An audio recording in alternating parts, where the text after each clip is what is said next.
प्राथमिक शाळा कन्या हिमायतनगर, केंद्रीय प्राथमिक शाळा मंगळूर आणि केंद्रीय प्राथमिक शाळा सिलंदरी या तिन्ही संकुलाच्या वतीने या ठिकाणी उपस्थित झालेले माझे सर्व शिक्षक बांधव आणि भगिनी आपला सुद्धा मी या ठिकाणी माझा नमस्कार करतो आणि या ठिकाणी आपण कार्यक्रमाला सुरुवात करणार आहोत। आज या ठिकाणी सेको अभ्यासक्रम अनुधावन कार्यक्रम आढावा या निमित्त शिक्षण परिषद आयोजित केलेली आहे।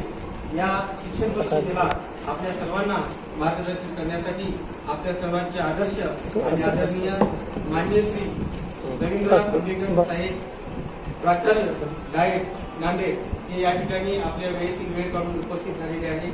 त्याबरोबर माननीय श्री अभय परिहार सर अधिव्याख्याता डायट कॉलेज नांदेड हे सुद्धा या ठिकाणी आपल्या वैयक्तिक वेळ काढून उपस्थित झालेले आहेत। सर्वप्रथम या व्यासपीठावर विराजमान झालेल्या सर्व मान्यवरांचा आपण बीड हिमायतनगरच्या वतीने टाळ्या वाजवून स्वागत करू। आज या ठिकाणी या कार्यक्रमाला आताच्या या सेको अभ्यासक्रम अनुधावन कार्यक्रम आढावा बैठक आणि शिक्षण परिषदेसाठी या कार्यक्रमाचे अध्यक्ष म्हणून आपल्या हिमायतनगर पंचायत समितीचे गट शिक्षण अधिकारी आदरणीय माननीय श्री माधवरावजी वानवळे साहेब यांना अशी विनंती करतो की आपण आजच्या या परिषदेचं अध्यक्षस्थान रामराव सर यांनी आणलेल्या महत्वपूर्ण अनुभवताना आहे तरी साहेबांना या कार्यक्रमाचा अध्यक्षस्थान स्वीकार।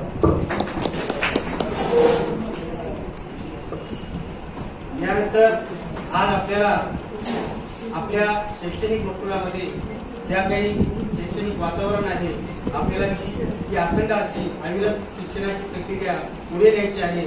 लॉकडाऊन काळात सुद्धा आपल्याला विद्यार्थी घडवायचे आहे। यासाठी सखोलाचं मार्गदर्शन करण्यासाठी आदरणीय रवींद्रजी आंबेडकर साहेब प्राचार्य डायट हे या ठिकाणी उपस्थित झालेले आहेत। साहेबांना मी विनंती करतो की आपण या कार्यक्रमाचा प्रमुख पाहुण्याचं स्थान यानंतर माननीय श्री अभय परिहार सर अधिव्याख्याता डायट कॉलेज यांना सुद्धा विनंती करतो की आपण सुद्धा प्रमुख पाहुण्याचं स्थान ग्रहण करावं। त्याबरोबर या ठिकाणी आपल्याला हा सुसज्ज असा हॉल या मीटिंगसाठी उपलब्ध करून दिलेले हुतात्मा जीवनराव पाटील कन्या शाळा आणि माध्यमिक विद्यालयाचे मुख्याध्यापक आमचे स्नेही मित्र आणि मार्गदर्शक आदरणीय श्री रणथम सर यांना सुद्धा विनंती करतो की आपण प्रमुख पाहुण्याचं स्थान या ठिकाणी ग्रहण करावं। अधिक बोलता या ठिकाणी मूळ कार्यक्रमाकडे वळतो। आज या ठिकाणी आपल्याला सेको अभ्यासक्रम अंमलबजावणीबाबत अनुधावन कार्यक्रम आढावा बैठकीसाठी ही माननीय श्री रवींद्रजी आंबेडकर साहेब यांच्या प्रेरणेतून या ठिकाणी ही आपली द्विस्तरीय बैठक आयोजित केलेली आहे। या बैठकीसाठी साहेबांनी आपल्या वैयक्तिक वेळ करून या ठिकाणी उपस्थिती नोंदवलेली आहे। साहेब ही आमच्या भेटसाठी आम्ही फार अभिमानाची गोष्ट आहे असं मानतो। तर या ठिकाणी माननीय श्री रवींद्रजी आंबेडकर साहेब यांचं स्वागत आपल्या हिमायतनगर पंचायत समितीचे गट शिक्षण अधिकारी माननीय श्री वानवळे साहेब हे करतील अशी त्यांना विनंती।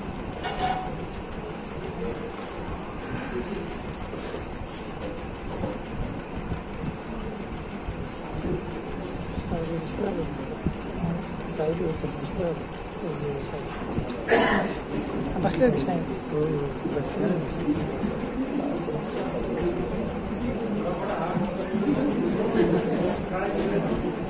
काम करणाऱ्या शिक्षकाला देऊ आपण राखून ठेवा ते।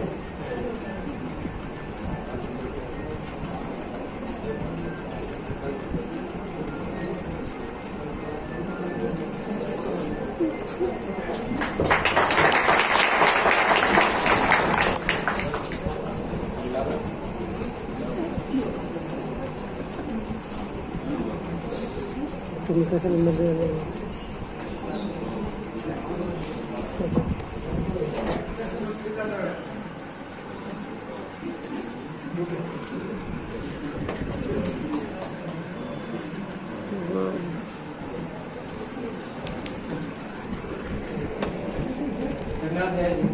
यानंतर आता ही आपली जी बैठक होत आहे या ठिकाणी हुतात्मा जीवनराव पाटील कन्या शाळा हिमायतनगर उच्च माध्यमिक विद्यालय हिमायतनगर या ठिकाणी सरांनी आम्हाला हा सुसज्ज हॉल उपलब्ध करून दिला त्याबद्दल माननीय रणथम सरांचे मी सर्वप्रथम आभार मानतो आणि त्याबरोबर माननीय श्री आंबेडकर साहेबांचा हुतात्मा जीवनराव पाटील कन्या शाळा आणि माध्यमिक विद्यालयाच्या वतीने मुख्याध्यापक व संपूर्ण शिक्षक यांच्यातर्फे हा सत्कार करण्यात येत आहे ते साहेबांनी स्वीकारावा।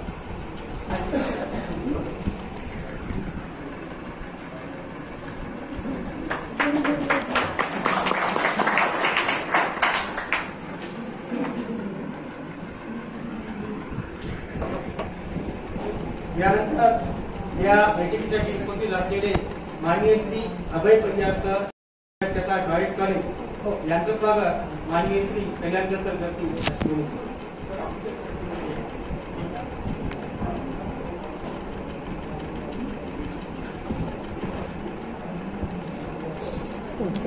उठताच बसून घ्या.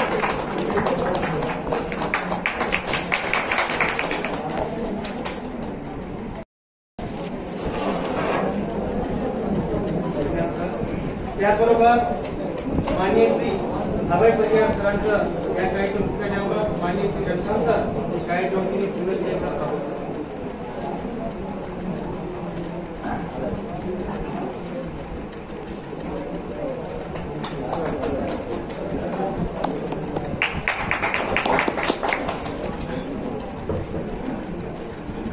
यानंतर या कार्यक्रमाचे अध्यक्ष हिमायतनगर पंचायत समिती कार्यालय हिमायतनगरचे अधिकारी आदरणीय श्री माधवरावजी वानवळे साहेब, आमचे सर्वात शिक्षकप्रिय शिक्षणाधिकारी साहेब आहेत, तर साहेबांचं स्वागत श्री धनकर सर करतील अशी विनंती.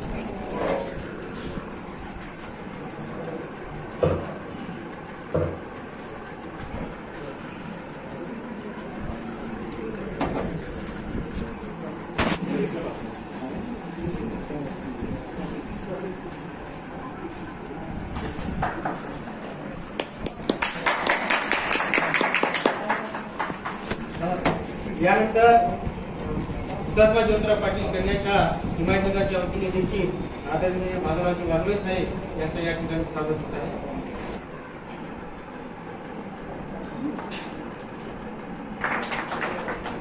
या शाळेचे मुख्याध्यापक आदरणीय श्री रविकांत सर, मुख्याध्यापक हुतात्मा ज्योतिराव पाटील कन्या शाळा हिमायतनगर यांचं स्वागत श्री शेख साहेब करतील अशी विनंती.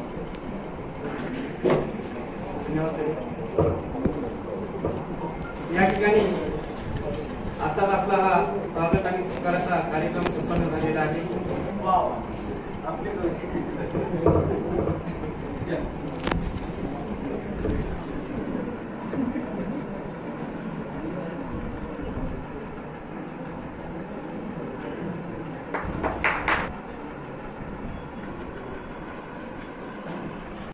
हिमायतनगरच्या वतीने हिमायतनगर तालुक्यामध्ये विद्यार्थ्यांच्या शैक्षणिक प्रवाहामध्ये खंडन होऊ देता अविरत असे हिमायतनगर तालुक्यातील सर्व शिक्षण जमेल त्या पद्धतीने विद्यार्थ्यांपर्यंत पोहोचण्याचं कार्य करत आहे. तालुक्यामध्ये शेकडो अभ्यासक्रम, त्याचबरोबर आईबाबांची शाळा, ऑनलाईन शिक्षण हे गुगल मीट, त्यानंतर त्याचबरोबर झूम ॲप याद्वारे विद्यार्थी सर्व शिक्षक विद्यार्थ्यांना अध्यापन करत आहे. ज्या विद्यार्थ्यांकडे ऑनलाईन फोन उपलब्ध नाही त्या विद्यार्थ्यांसाठी घरभेटी देऊन त्यांच्याकडे शेकडो अभ्यासक्रम पोहोचून विद्यार्थ्यांकडून सोडून घेण्याचं अतिशय उत्कृष्ट असे आमचे सर्व शिक्षक बांधव वाडी, वस्ती, तांडा आणि शहरी भागामध्ये काम करत आहेत आणि सर्व विद्यार्थ्यांपर्यंत पोहोचून विद्यार्थ्यांची गुणवत्ता वाढली पाहिजे यासाठी सतत धडपड करीत आहे. तर या ठिकाणी अशा या सर्व कार्य करणाऱ्या शिक्षकांना मी या ठिकाणी सलाम करतो आणि त्याचबरोबर आपल्या तालुक्याचे गटशिक्षण अधिकारी आदरणीय माधवरावजी वानवळे साहेब यांना विनंती करतो की आपण कार्यक्रमाचं प्राप्त करू.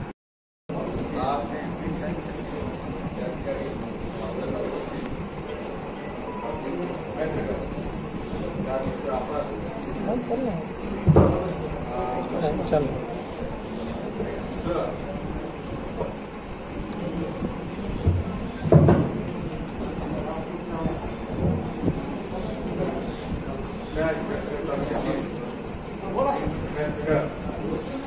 साऊंड कुठे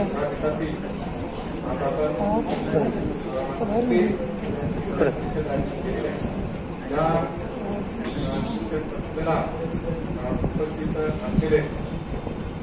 आमच्या नाशिक डायटचे प्राध्यापक साहेब आदरणीय आंबेडकर साहेब, त्याचबरोबर नांदेड डायटचे व्याख्याता रियाज साहेब, या हुतात्मा पाटील कन्या शाळा मुख्याध्यापक, त्याचबरोबर या बीचचे शिक्षण विस्तार अधिकारी, या बीचमध्ये कन्या केंद्राचे केंद्रप्रमुख, त्याचबरोबर सूर्यदलित केंद्रप्रमुख, त्याचबरोबर मंगळचे केंद्रप्रमुख, या बीचमध्ये सर्व मुख्याध्यापक, सर्व शिक्षक शिक्षिका आणि आमच्या या सर्व विषय तज्ञ आणि विषय शिक्षक सर्व बंधू आणि बहिणी,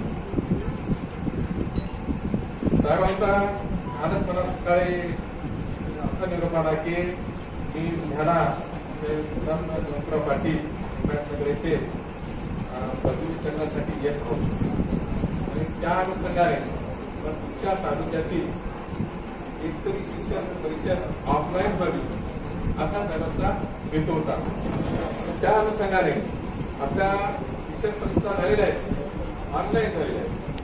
साहेबांचा असा उद्देश होता की एक तरी शिक्षण परिषद ऑफलाईन व्हावी आणि त्या शिक्षण परिषदेला साहेबांची अशी संपूर्ण इच्छा होती की आपण या परिषदेला उपस्थित राहावं. त्या अनुषंगाने आज आपण ही शिक्षण परिषद आयोजित केली आहे. आमच्या त्या तिसरी शिक्षण परिषद आहे आणि अगोदर आम्ही तिन्ही पेक्षा एक शिक्षण संस्था घेतलेल्या आहेत. ते एक सर्व वेगवेगळ्या शिक्षण संस्था झालेल्या आहेत आणि या शिक्षण परिषदेमध्ये प्रथमतः आम्ही जेव्हा आपली शिक्षण परिषद सुरुवात होते तेव्हा परिषदेचे सूचना आहेत, त्या सूचना आम्ही आमच्या सर्व मुख्याध्यापकांना आणि शिक्षकांना देत असतो. त्या परिषदेची भागवती ज्या सूचना आहेत त्याची देवाणघेवाण होते. त्याबरोबर तिथे आपली सेतू अभ्यासक्रमाचा हा जो उपक्रम आहे, हा जो उपक्रम आपण राबवित आहोत त्या विषयावर सुद्धा प्रथमतः चर्चा केली जाते. त्याचबरोबर ह्या शिक्षण परिषदेमध्ये जे काय आपले अहवाल असतील, टपाल असतील, त्या टपालाचे आणि अहवालाचे आम्ही देवाणघेवाण करतो आणि शेवटी जे आपले उपक्रम आहेत, सेतू अभ्यासक्रम, अभ्यासमाला 2.0, त्याच्यानंतर सुखवानंदे, त्याचबरोबर आईबाबाची शाळा, माझा पाटे, माझी जबाबदारी, हे जे उपक्रम आहेत, हे उपक्रम आमच्या तालुक्यात यशस्वीरित्या चालवण्यासाठी, हा उपक्रम यशस्वीरित्या परिपूर्ण होण्यासाठी आम्ही आमच्या ज्या बिहारचे साधन व्यक्ती आहेत, विशेषज्ञ आहेत, विशेष शिक्षक आहेत, त्यांना आम्ही प्रत्येकाने एक एक विषय दिलेला आहे. कोणी शिकू आनंदे या विषयावर मार्गदर्शन करते आणि माहिती देते. कोणी आपला जो सेतू अभ्यासक्रम आहे त्या सेतू अभ्यासक्रमात प्रत्येकाला आम्ही एक एक विषय दिलेला आहे आणि तो विषय घेऊन ह्या शिक्षण परिषदेमध्ये प्रत्येक आमचे साधन व्यक्ती सर्व मुख्याध्यापकांना आणि सर्व शिक्षकांना सखोल असे मार्गदर्शन. त्याचबरोबर आज आपण ह्या सेतू अभ्यासक्रमाविषयी एखाद्या आपल्या साधन व्यक्तीला या विषयावर आपण मार्गदर्शन करण्यासाठी आपण पाचारण करू, म्हणजे शिक्षकांना आणि मुख्याध्यापकांना अजून त्याची उजळणी होईल. त्याचबरोबर हा जो अभ्यासक्रम आहे, सेतू अभ्यासक्रम, हा जो आपला उपक्रम आहे, हा उपक्रम यशस्वीरित्या पार करण्यासाठी आमच्या पूर्ण तालुक्यातील सर्व मुख्याध्यापक आणि सर्व शिक्षक असे अतोनात प्रयत्न करीत आहेत. आमच्या बऱ्याचशा शिक्षकांनी प्रत्येक विद्यार्थ्यापर्यंत हा अभ्यास पोहोचावा, त्या अनुषंगाने प्रत्येक शिक्षकांनी वेगवेगळ्या माध्यमातून आमच्या या तालुक्यातील सर्व विद्यार्थ्यांना अभ्यास देण्यासाठी सुरुवात केलेली आहे. याच्यामध्ये आमच्या तालुक्यामध्ये हा ग्रामीण तालुका असल्यामुळे बऱ्याचशा विद्यार्थ्याकडे व्हॉट्सअप नाही, अँड्रॉइड मोबाईल नाही.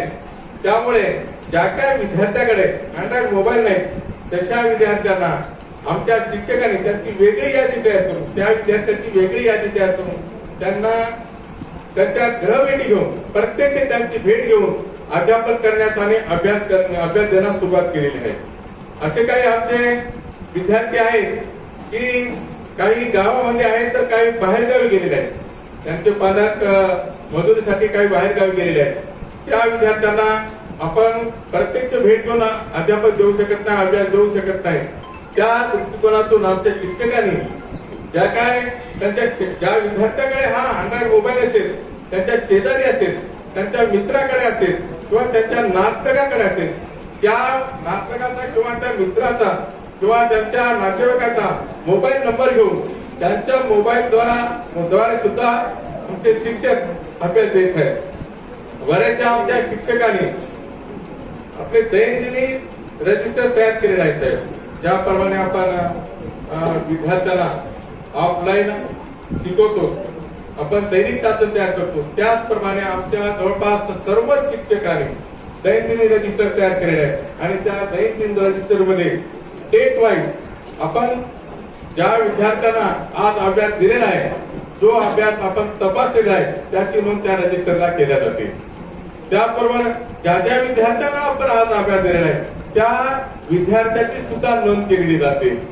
आणि ज्या ज्या विद्यार्थ्यांना तो अभ्यास दिलेला आहे, आजच्या तारखेत अभ्यास दिलेला असेल, तर दुसऱ्या दिवशी किंवा तिसऱ्या दिवशी तो अभ्यास तपासला जातो.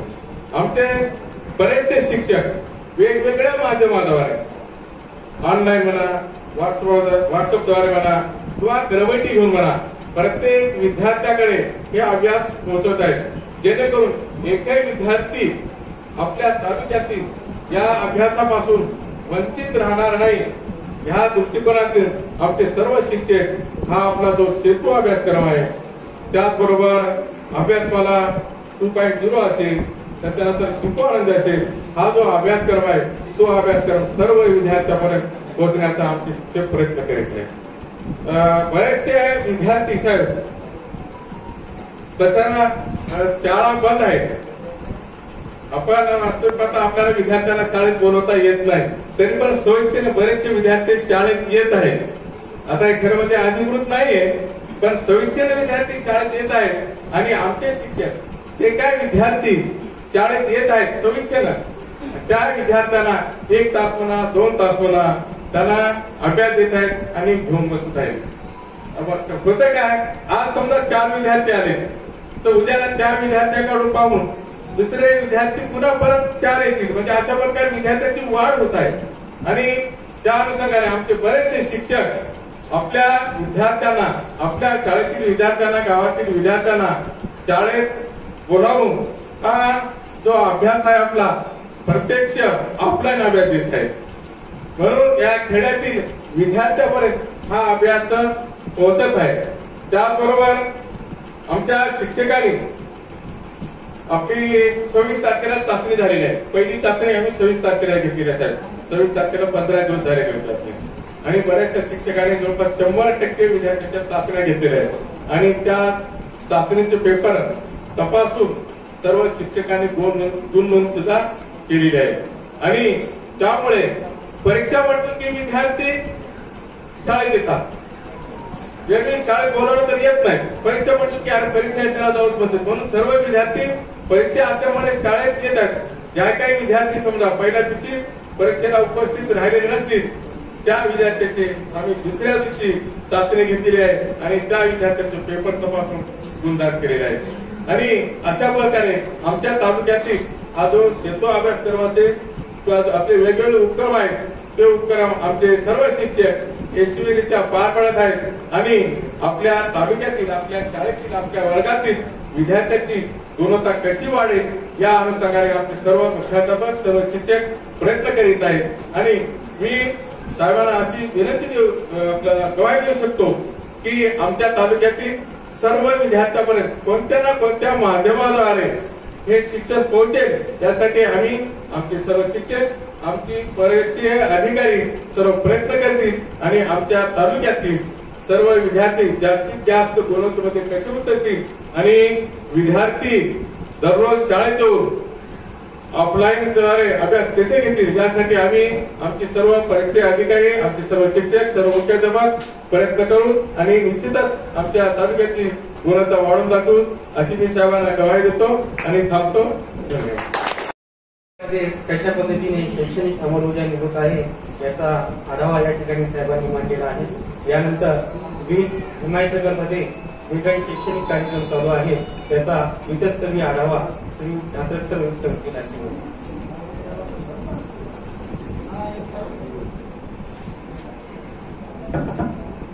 आजच्या कार्यक्रमासाठी प्रमुख मार्गदर्शक म्हणून उपस्थित असलेल्या आंबेडकर साहेब, नांदेडहून साहेब आलेले परिहार साहेब, आमच्या तालुक्याचे शिक्षण अधिकारी भानवे साहेब आणि या शाळेचे मुख्याध्यापक रमकाम सर, या बीटमध्ये तालुक्यातील सर्व केंद्र बीटमधील सर्व शिक्षक बंधू भगिनी आणि मुख्याध्यापक.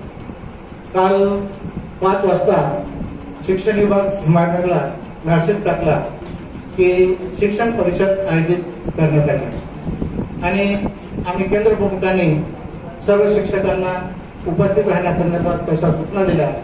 त्यातून बीटमधले सर्व शिक्षक बंधू भगिनी उपस्थित राहिले. प्रथमतः आपलं सर्वांचं अभिनंदन करतो, कारण 50% नियोजन असतं सुद्धा म्हणजे सर्व शिक्षक उपस्थित राहिले. कारण नियमानं 50% पाहतात तर आम्ही बोलल्यानंतर सर्व शिक्षक उपस्थित राहिले. प्रथमतः त्यांचा आणि साहेब असं नाही, या तालुक्यामध्ये जास्तीत जास्त नवीन आणि म्हणजे एक 10-12 वर्ष झालेले जास्तीत जास्त शिक्षक आणि त्याच नाही महाराष्ट्रातल्या कानाकोपऱ्यातून प्रत्येक जिल्ह्यातून आणि जास्तीत जास्त इथं मुक्कामी असलेले आणि उत्साही लोक आहेत. म्हणजे ज्यावेळेस तुम्ही संसमला सुद्धा बैठक घेतली गेल्या वर्षी, त्यावेळेस सुद्धा काही लोकांचं तुम्ही बघितलेलं होतं सादरीकरण केलेलं, त्यामध्ये तुम्ही ऐकलं होतं. आणि ज्यावेळेस कुठले काम हे लागल्यानं होत नाही, जेव्हा स्वयंप्रेरित काम करतात त्यावेळेस कामाचा आउटपुट आपल्याला दिसते. त्यामध्ये साहेब जे उपक्रम आहेत, आता कोविड सारखी भयानक परिस्थिती असताना सुद्धा शाळा बंद करून शिक्षण चालू हे आपल्या तालुक्यात किंवा एक जिल्ह्याचा किंवा राज्याचा प्रश्न आहे, तो जगामध्ये हा मोठा प्रश्न आहे आणि याच्यामधून आपल्याला मार्ग काढायचा. अनुकूल परिस्थितीमध्ये कोणी करते, महात्मा फुलेंनी प्रतिकूल परिस्थितीमध्ये काम केलं आहे, तसं हे आता प्रतिकूल परिस्थिती आहे, पण या प्रतिकूल परिस्थितीमध्ये सुद्धा आम्ही चांगलं काम करण्याचा प्रयत्न करीत आहोत. माझ्या बीटमध्ये आता मी एक शिवंदरी केंद्राचा केंद्रप्रमुख म्हणून माझ्या बीटमध्ये काम करत बघितलं. यामध्ये आईबाबाची शाळा, त्यानंतर शिक्षक मित्र, आपण गेल्या वर्षीपासून जेवढे उपक्रम राबवित आहोत त्यामध्ये पण मला असं जाणवते की सेतू अभ्यासक्रम हा जास्तीत जास्त प्रभावीपणे राबत आहे. आणि याच्यामध्ये कारण हे की या तालुक्यामध्ये केलेलं नियोजन आहे. आज सेतू अनुदान शाळा अनुदान भेट संदर्भात या तालुक्याला जे नियोजन केलं आहे, प्रत्येक केंद्रप्रमुख असो, विषय तज्ञ असो, गट शिक्षणाधिकारी असो आणि शिक्षण विस्तार अधिकारी असो, यांना काही प्रत्येकाला एक शाळा दिली आहे आणि त्या शाळेला त्या दिवशी भेट देऊन 6 दिवसामध्ये 6 शाळा त्या शाळेला भेट देऊन लगेच आकडेवारी घेऊन मोबाईल, अँड्रॉइड मोबाईल कोणाकडे आहे, किती विद्यार्थ्याकडे आहे आणि किती विद्यार्थ्यांना तुम्ही ऑनलाईन शिकवता, गृह भेटून किती विद्यार्थ्यांना शिकवता, तुम्ही प्रत्यक्ष शाळा करून किती विद्यार्थ्यांना मार्गदर्शन करता, हे आम्ही तिथल्या तिथं आढावा घेऊन आम्ही लगेच काही ऑनलाईन करतो आहोत. तर मला या सर्व उपक्रमामध्ये सेतू अभ्यासक्रम मला जास्तीत जास्त प्रभावीपणे या तालुक्यामध्ये या बीटमध्ये चालत असलेला दिसत आहे. प्रथमतः मी माझ्या संकुलातल्या सुद्धा सर्व शिक्षक बंधू भगिनींचं मी अभिनंदन करतो आणि मला बीटमधले सुद्धा काही तालुक्यातल्या सुद्धा काही शाळा दिल्या. मी आतापर्यंत जवळपास 9 शाळा तपासलेल्या आहेत. या 12 शाळांचं नियोजन आहे, 2 आठवड्यामध्ये 9 शाळा तपासल्या आहेत. त्या 9 शाळांमध्ये मला असं जाणवलं जास्तीत जास्त प्रत्येक विद्यार्थ्याकडून जरी समजा ऑनलाईन दिलं तर त्याच्यामध्ये पेपर, आपले शेड्यूल पेपर आहे, ऑफलाईन मध्ये गृहभेटीतून जाऊन घरी जाऊन भेटून त्या शाळा करून बऱ्याच ठिकाणी त्या शाळेमध्ये म्हणजे अधिकृत प्रश्न सुद्धा विद्यार्थ्यांना बोलावून शिक्षक घेत आहेत. त्यामध्ये पेपर पाहिले आम्ही. त्याच्यानंतर त्यांचं एकूण विद्यार्थी किती, पण किती, त्याच्यात ऑनलाईन शिक्षण घेणारे किती, ऑफलाईन मधून घेणारे किती, गृहभेटी किती दिल्या, हे सर्व आम्ही रेकॉर्ड बघितलेलं आहे. आणि मला गेल्या वर्षी सुद्धा साहेब आपल्या जिल्ह्याचं पत्रक जेव्हा तालुक्यामध्ये आलं त्यामध्ये आमच्या तालुक्यामध्ये बोरगडी, त्याच्यानंतर वडगाव आणि असं 3-4 शाळा होत्या. या 3-4 शाळांमध्ये खूप काही चांगलं काम आपण सुद्धा त्या बैठकीमध्ये ऑनलाईन याच्यामध्ये आढावा बैठकीमध्ये उपस्थित होता. त्यावेळेस आपण 2-3 शाळांचं नाव घेतलं होतं. तर साहेब मी गेल्या वर्षी ते जास्तीत जास्त चांगलं काम केलं आहे. बीटमधल्या असे 6 शिक्षक आम्ही निवडून ठेवले आहेत. प्रथम मी आपल्याला विनंती करतो, वडगावची शाळा मारुती गायकवाड यांनी उत्कृष्ट काम केलं आहे, त्यांचं स्वागत आपण करावं असे मी करणार. आम्ही 6 शिक्षक नव्हतो, त्यांचं स्वागत आपल्या हस्ते करावं. मारुती गायकवाड वडगाव. अरे का बघा आदर्श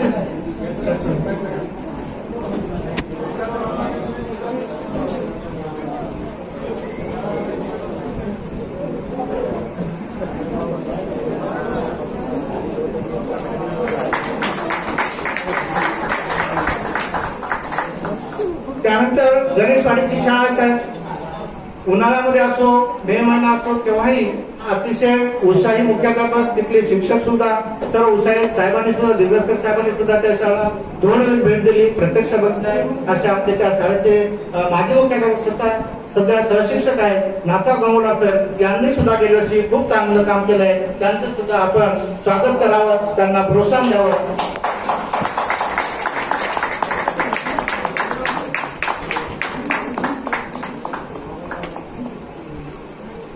कन्या केंद्रातून या आपण तसं पाहिलं तर सर्वांनीच आपण चांगलं काम केलं आहे, पण एक प्रातिनिधिक स्वरूपामध्ये एक काहीतरी मग विशेष त्यांनी केलं म्हणून त्यांचा आपण स्वागत सत्कार करतो.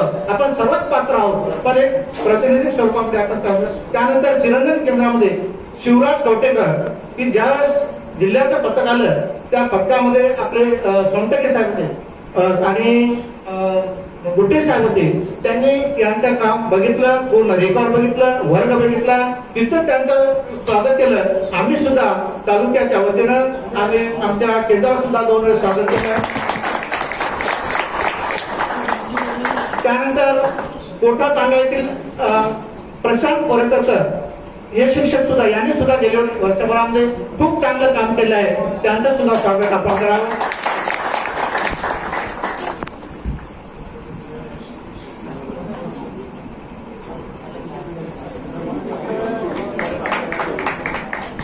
गेल्या वर्षी सुद्धा काही मुलं बोलून सुद्धा पटांगणामध्ये बसून किंवा घरी जाऊन समाज मंदिरामध्ये ग्रामपंचायत मध्ये सुद्धा जाऊन त्यांनी बरंचसं चांगलं काम त्यांनी विद्यार्थ्यांना बोलून शिकवलेलं आहे. त्यानंतर मंगरूळ केंद्रामध्ये मंगरूळचे सुमित गोकुलवार यांनी सुद्धा आपल्या मोबाईल व्हॉट्सअपद्वारे गृह भेटीतून त्याच्यानंतर मेळाव्यातून शिक्षक मित्र हे सर्व निवडून जास्तीत जास्त चांगलं काम करण्याचा प्रयत्न केला. त्यांचं सुद्धा आपण स्वागत करावं. त्यांचं युट्यूब चॅनल सुद्धा स्पर्धा परिषद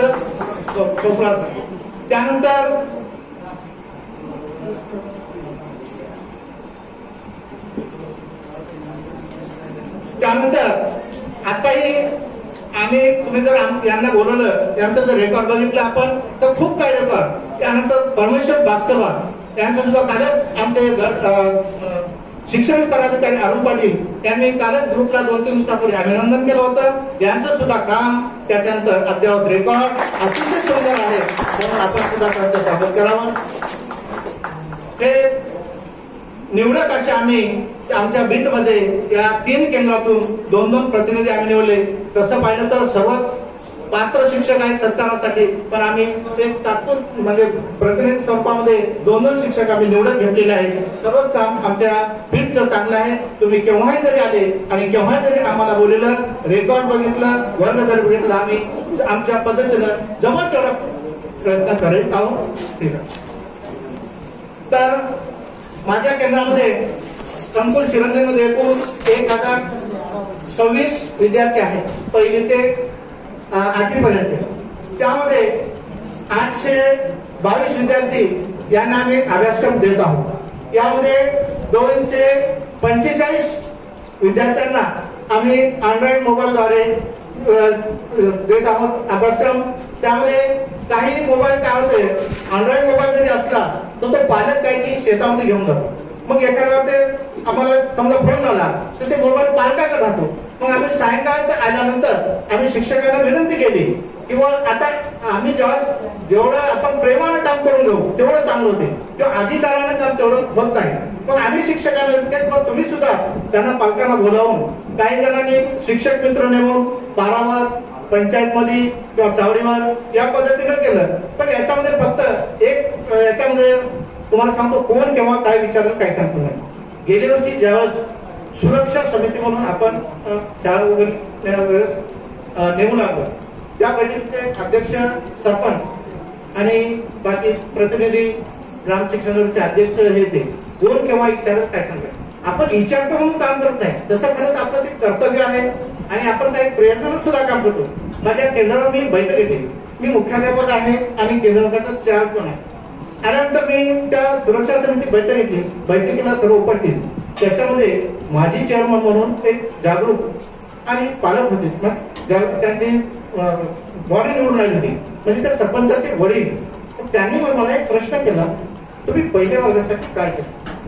पहिल्या वर्गासाठी काय केल्यानंतर मी आमच्या मॅडमला बोलवलं, मॅडम तुम्ही जे जे काय केलं ते तर मॅडम आहेत का? बाळासाहेब हा आहेत. तर त्यांना बोललं मॅडम तुमचा रेकॉर्ड दाखवा. मग त्यांनी रेकॉर्ड घेऊन आले. रेकॉर्ड घेऊन आल्यानंतर त्या समितीला जी आपण समिती सुरक्षा समिती बोलवतो, त्यामध्ये ग्रामपंचायत सरपंच सदस्य, त्याच्यानंतर ग्राम शिक्षण शालेय व्यवस्थापन सदस्य, काही शिक्षण प्रेमी पालक. मग त्यांनी रेकॉर्ड दाखवलं मॅडमनं. रेकॉर्ड दाखवल्यानंतर त्यांनी म्हणजे खुश झाले, मग काहीतरी प्रयत्न करायचा. आपल्याला परिस्थिती खूप अवघड आहे, पण याच्यामधून आम्ही प्रयत्न करण्याचा, आम्ही चांगलं देण्याचा, शिक्षण देण्याचा प्रयत्न करतो. आम्ही जमन त्या पद्धतीने साहेब शिकू आनंदे, त्यानंतर अभ्यासमाला, त्यानंतर सेतू अभ्यासक्रम, शिक्षक मित्र, जेवढं जमल त्या माध्यमातून आम्ही करण्याचा प्रयत्न करत आहोत. छोटा मोठा प्रयत्न आमचा असाच चालू राहील आणि जेणेकरून शाळा जरी बंद असतील, शिक्षण चालू राहण्यासाठी आमच्या तालुक्याचा, आमचा बीडचा सतत प्रयत्न राहील. एवढं बोलून मी माझी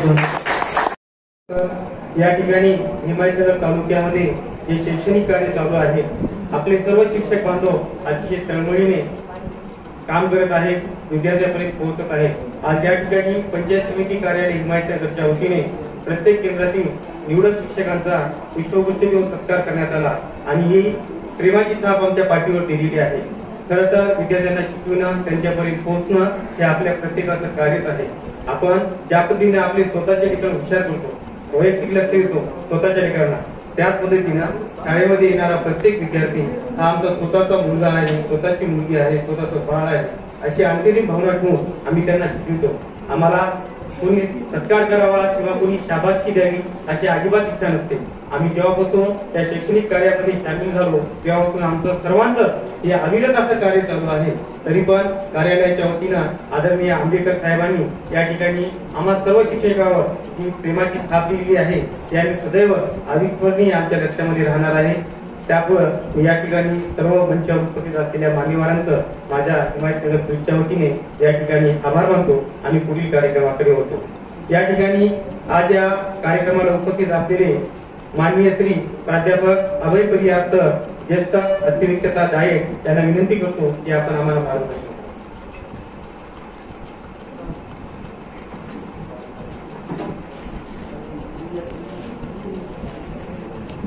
सर्वांना नमस्कार आणि सर्वांचं मनस्वी हार्दिक स्वागत.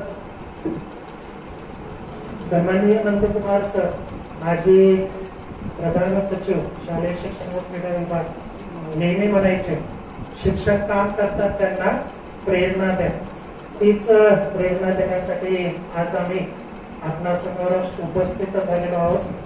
हिमायतनगर तालुक्यातील हिमायतनगर बीडची ही आपली ऑफलाईन शिक्षण परिषद, या शिक्षण परिषदेसाठी व्यासपीठावर उपस्थित आम्हा सर्वांचे प्रेरणास्थान सन्माननीय डॉक्टर रवींद्र आंबेडकर साहेब, प्राचार्य नांदेड, या हिमायतनगर तालुक्याचे गटशिक्षणाधिकारी सन्माननीय श्री रानोळे साहेब, या पीठातील सर्व केंद्र प्रमुख doctor sir, Kalyankar sir, Shaikh sir, हुतात्मा जयंतराव पाटील कन्या शाळा आणि माध्यमिक शाळेचे मुख्याध्यापक श्री नरखम सर, सोबतच या हिमायतनगर बीडमधील आपण सर्व सन्माननीय मुख्याध्यापक, शिक्षक आणि हिमायतनगर गटसाधन केंद्रातील विषय साधन व्यक्ती, विषय तज्ञ, विशेष शिक्षक, पुनश्च एकदा मित्र आपल्या सर्वांचं मनस्वी हार्दिक स्वागत.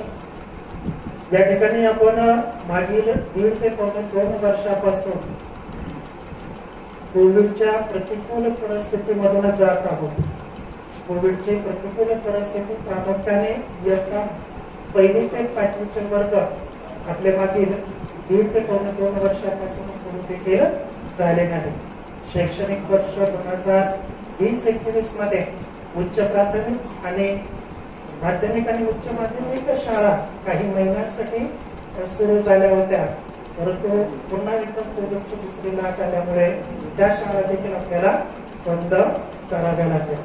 या वर्षी देखील शैक्षणिक वर्ष 2019-22 मध्ये आपण इयत्ता 8वी ते 12वीचे वर्ग जे आहेत, शाळा ज्या आहेत त्या सुरू केलेल्या आहेत.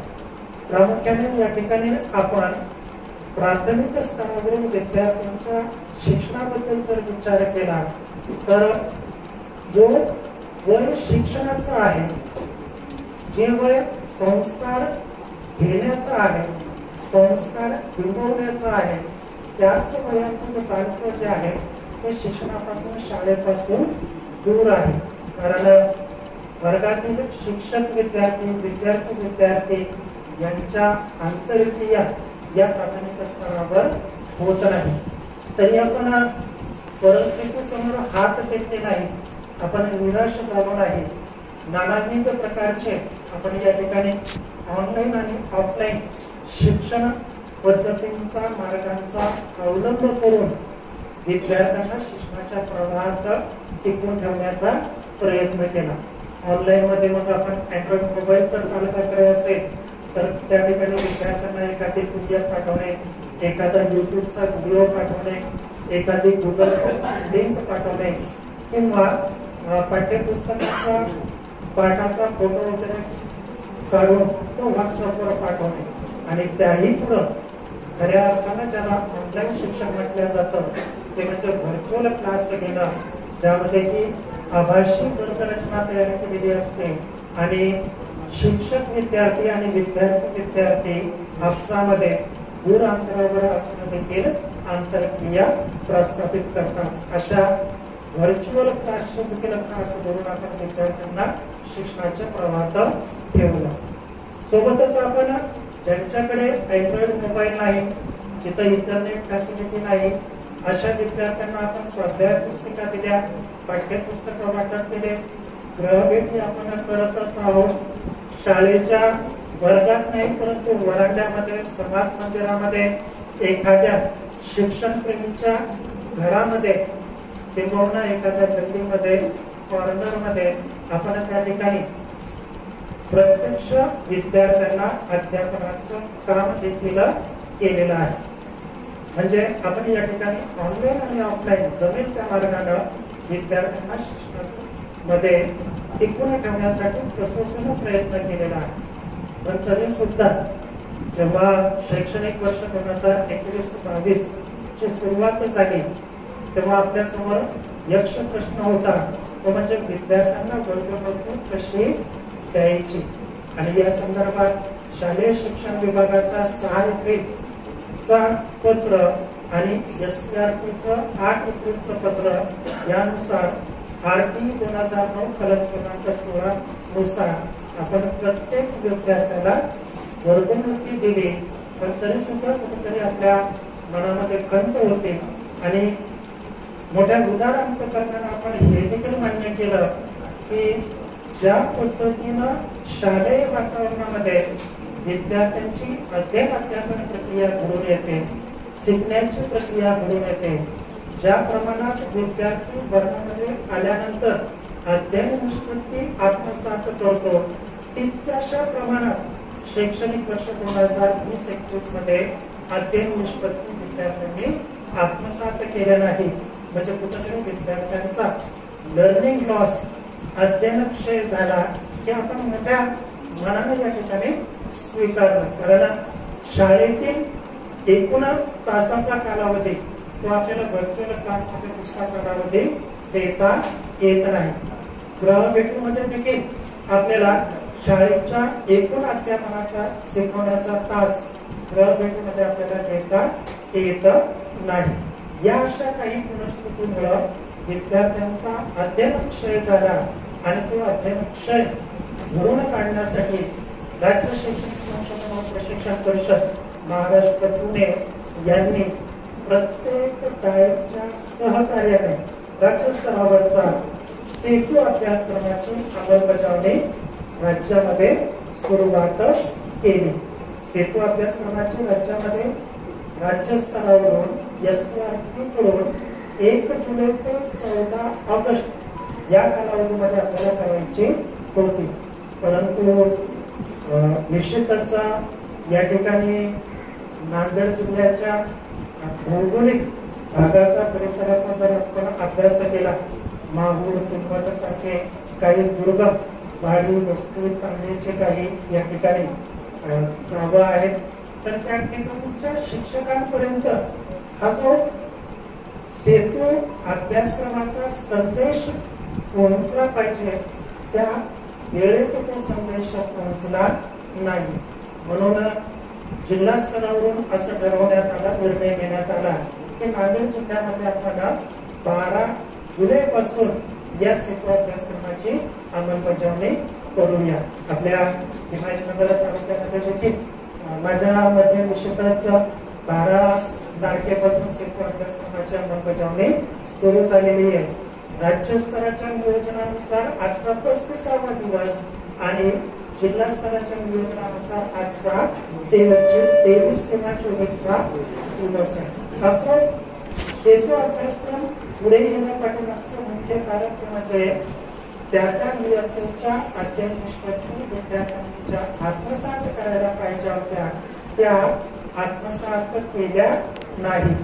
म्हणून मागील वर्षीच्या पाठ्यक्रमाच्या अध्ययन निष्पत्ती आणि या वर्षीच्या सध्याच्या इयत्तेच्या पाठ्यक्रमाच्या अध्ययन निष्पत्ती याला जोडणारा दुवा म्हणजे या ठिकाणी सेतू अभ्यासक्रम आहे. तुम्हाला सर्वांना माहित आहे, आपल्यापैकी काही जण या ठिकाणी बोर्ड ऑफ स्टडीज मध्ये देखील काम केलं असेल. उदाहरणार्थ सन्माननीय श्री वैजनाथ काळे सर केंद्र प्रमुख चिखलीचे किंमत तालुक्यातील बोर्ड ऑफ स्टडीज मध्ये आहेत, अभ्यासक्रम मंडळामध्ये आहेत. तसेच हिमायतनगर मध्ये देखील कुणी असेल. आपल्याला माहिती आहे, अभ्यासक्रम तयार होत असताना काही समूह काही संकल्पना याचा या ठिकाणी पुढल्या इयत्तेमध्ये वरच्या इयत्तेमध्ये रिपिटेशन होतं आणि त्या इयत्तेच्या समृद्ध संकल्पनेचं सिलेक्शन आणि ग्रेडेशन देखील होतं. विद्यार्थ्यांच्या व्यक्तिमत्वाचा सर्वांगीण विकास करण्यासाठी ज्या ज्या समृद्ध संकल्पना आवश्यक आहे ते समृद्ध संकल्पना यांचं या ठिकाणी सिलेक्शन, ग्रेडेशन आणि रिपिटेशन या 3 तत्वाला अनुसरून आपला अभ्यासक्रम त्या अभ्यासक्रमाचा तयार होत असतो. समजा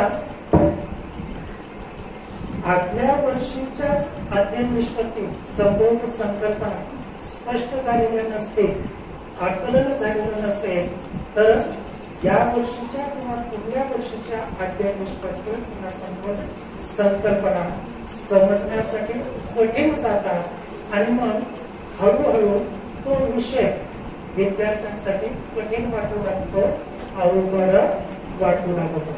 म्हणून या ठिकाणी विद्यार्थ्यांना त्या इयत्तेचा पाठ्यक्रम कठीण वाटू नये, अवघड वाटू नये आणि त्या पाठ्यक्रमापासून त्या विषयापासून विद्यार्थी परावृत्त होऊ नये म्हणून अध्ययन निष्पत्तीची बांधणी करणारा, दुवा साधणारा हा सेतू अभ्यासक्रम आहे.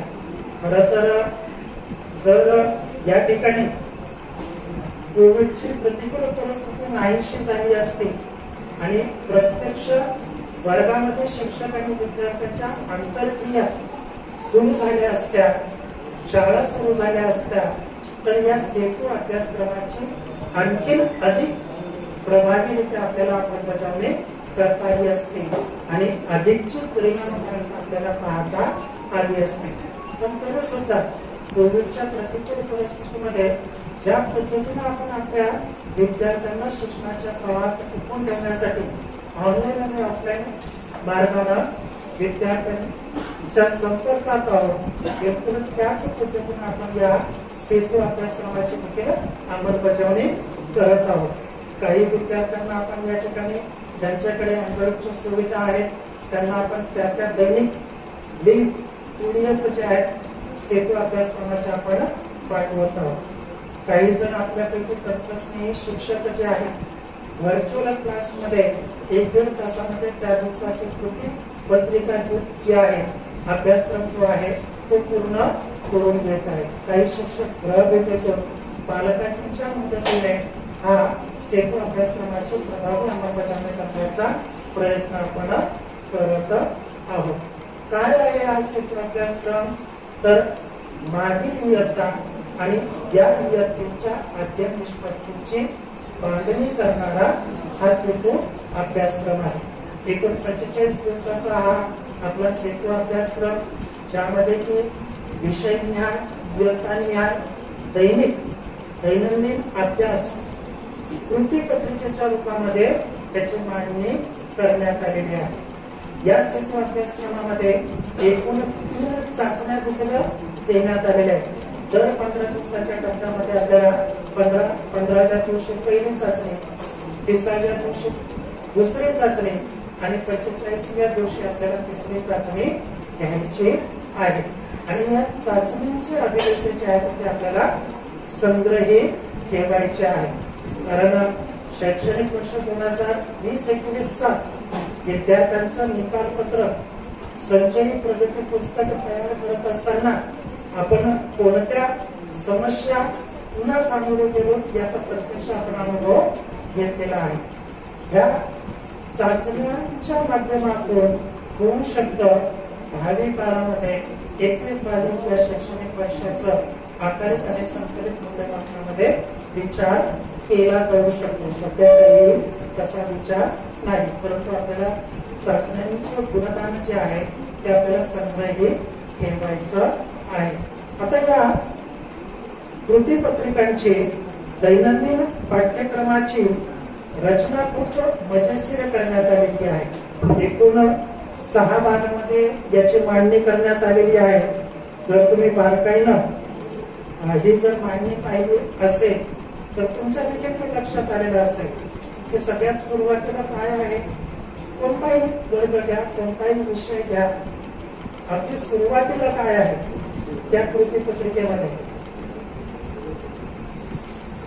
अगदी सुरुवातीला कोणतं स्टेटमेंट दिलेलं आहे? काही आहे? क्षेत्र. अरे वा, छान. चला, आणखी क्षेत्र आहे, संबोध आहे आणि अगदी पहिला भाग कोणता आहे तर अध्ययन निष्पत्तीचा आहे मित्रांनो.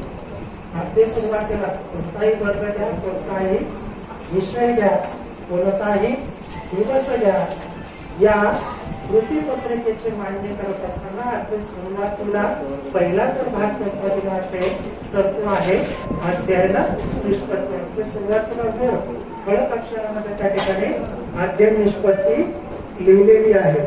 त्याच्यानंतर दुसरा भाग कोणता आहे तर ही जी अध्ययन निष्पत्ती आहे ती थोडी समजून घेऊया. त्याला टायटल देखील दिलेलं आहे, थोडं समजून घेऊया असं या ठिकाणी टायटल दिलेलं आहे.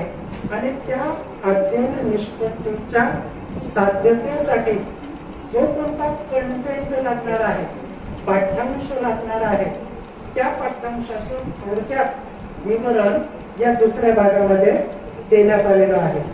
त्याच्यानंतर तिसरा भाग कोणता आहे तर तिसरा भाग चला सराव करूया.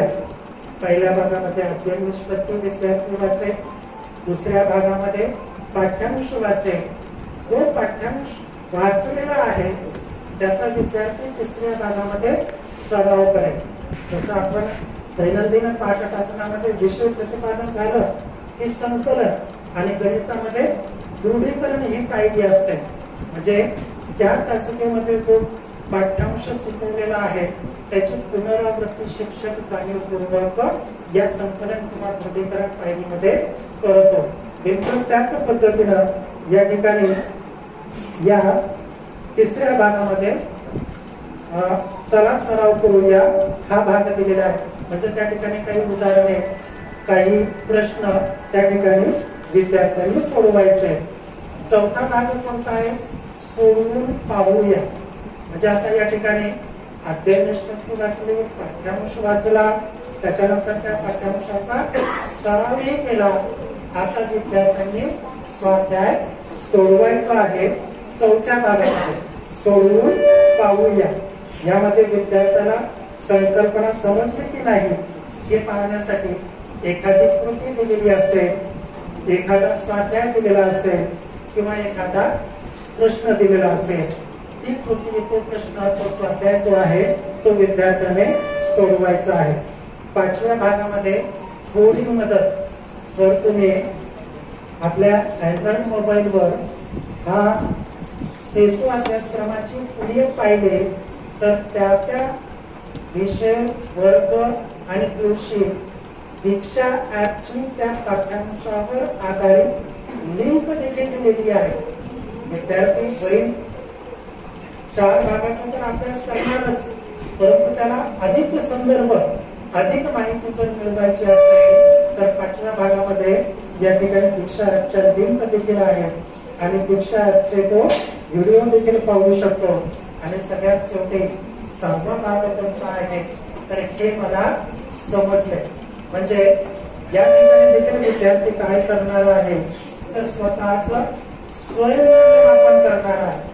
त्यानं जे एक पेज वाचलेला आहे, दीक्षा ऍपचा जो व्हिडिओ पाहिलेला आहे, त्यामुळे तो स्वतः त्याचं स्वयंमूल्यमापन करणार आहे आणि स्वतःच्या शब्दामध्ये तो मांडणार आहे की आज मी या विषयाचा अभ्यास केल्यानंतर मला हे समजलं.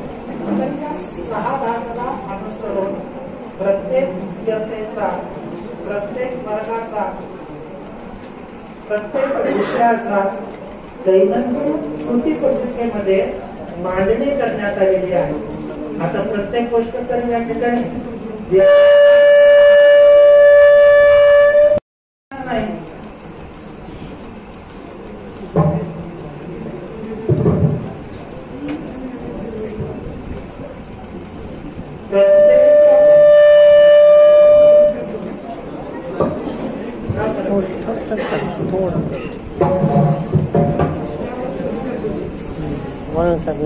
तर विद्यार्थ्याचं शिक्षण स्वयं अध्ययनानं होऊ लागलं असतं तर शाळा नावाची शिक्षण संस्था जी आहे ती समाजामध्ये अस्तित्वात आलीच नसते.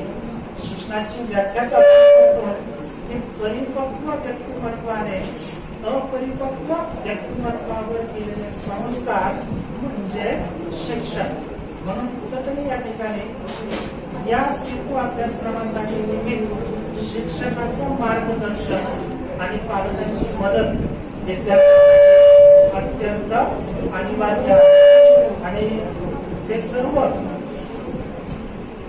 शिक्षकांचं मार्गदर्शन स्वयंअध्ययनासाठी, त्या पत्रिका सोडवण्यासाठी जी पूर्वज्ञान पाहिजे, जी मदत विद्यार्थ्यांना आपल्याला करायची आहे, ते पूर्वज्ञान, ती मदत जर शिक्षकांना केली तरच खऱ्या अर्थानं सेतू अभ्यासक्रमाची परिणामकारकता येत्या काळामध्ये आपल्याला अनुभवता येईल. अन्यथा पुन्हा एखादा कोणता तरी उपक्रम आपल्याला समोर आणावा लागेल. म्हणून या ठिकाणी हिमायतनगर आणि या हिमायतनगर मध्ये सेतू अभ्यासक्रमाची आपण सर्वजण प्रभावी अंमलबजावणी करतात अशी एक अपेक्षा या ठिकाणी व्यक्त करतो. सोबतच या ठिकाणी आपण सर्वजण 100% विद्यार्थ्यांना शिक्षणाच्या प्रवाहात आपल्या वर्गातील जितकाही कोट आहे त्या 100% विद्यार्थ्यांच्या आपण संपर्कात राहतात असं एक नम्र आव्हान मी करेन. कारण आजचा जर तुम्ही लोकमत पेपर जर वाचला असेल तर नांदेडच्या पुरवणीमध्ये बाल कामगारांची संख्या वाढत आहे ही एक बातमी आहे. सर्वे फक्त नांदेड, प्रॉपर नांदेड शहराचा केला, परंतु सोबतच आदिवासी विकास विभागाचे जे राज्याचे आयुक्त आहेत त्यांनी देखील हे सांगितलं की बाल कामगार, बाल मजुरी आणि बाल विवाहाचं प्रमाण वाढत आहे. म्हणून आम्हाला आदिवासी आश्रमशाळा सुरू करणे अनिवार्य आहे. आणि आदिवासी आश्रमशाळा देखील 2 ऑगस्ट पासून सुरू झालेल्या आहेत. आपल्या नांदेड जिल्ह्यातील एकही विद्यार्थी शाळाबाह्य होणार नाही, गळतीचं प्रमाण वाढणार नाही याची खबरदारी तुम्ही आम्ही सर्वजण घेऊया. एक एज्युकेशन स्टेक होल्डर्स असे एक नम्र आव्हान करून मी माझी जागा देतो.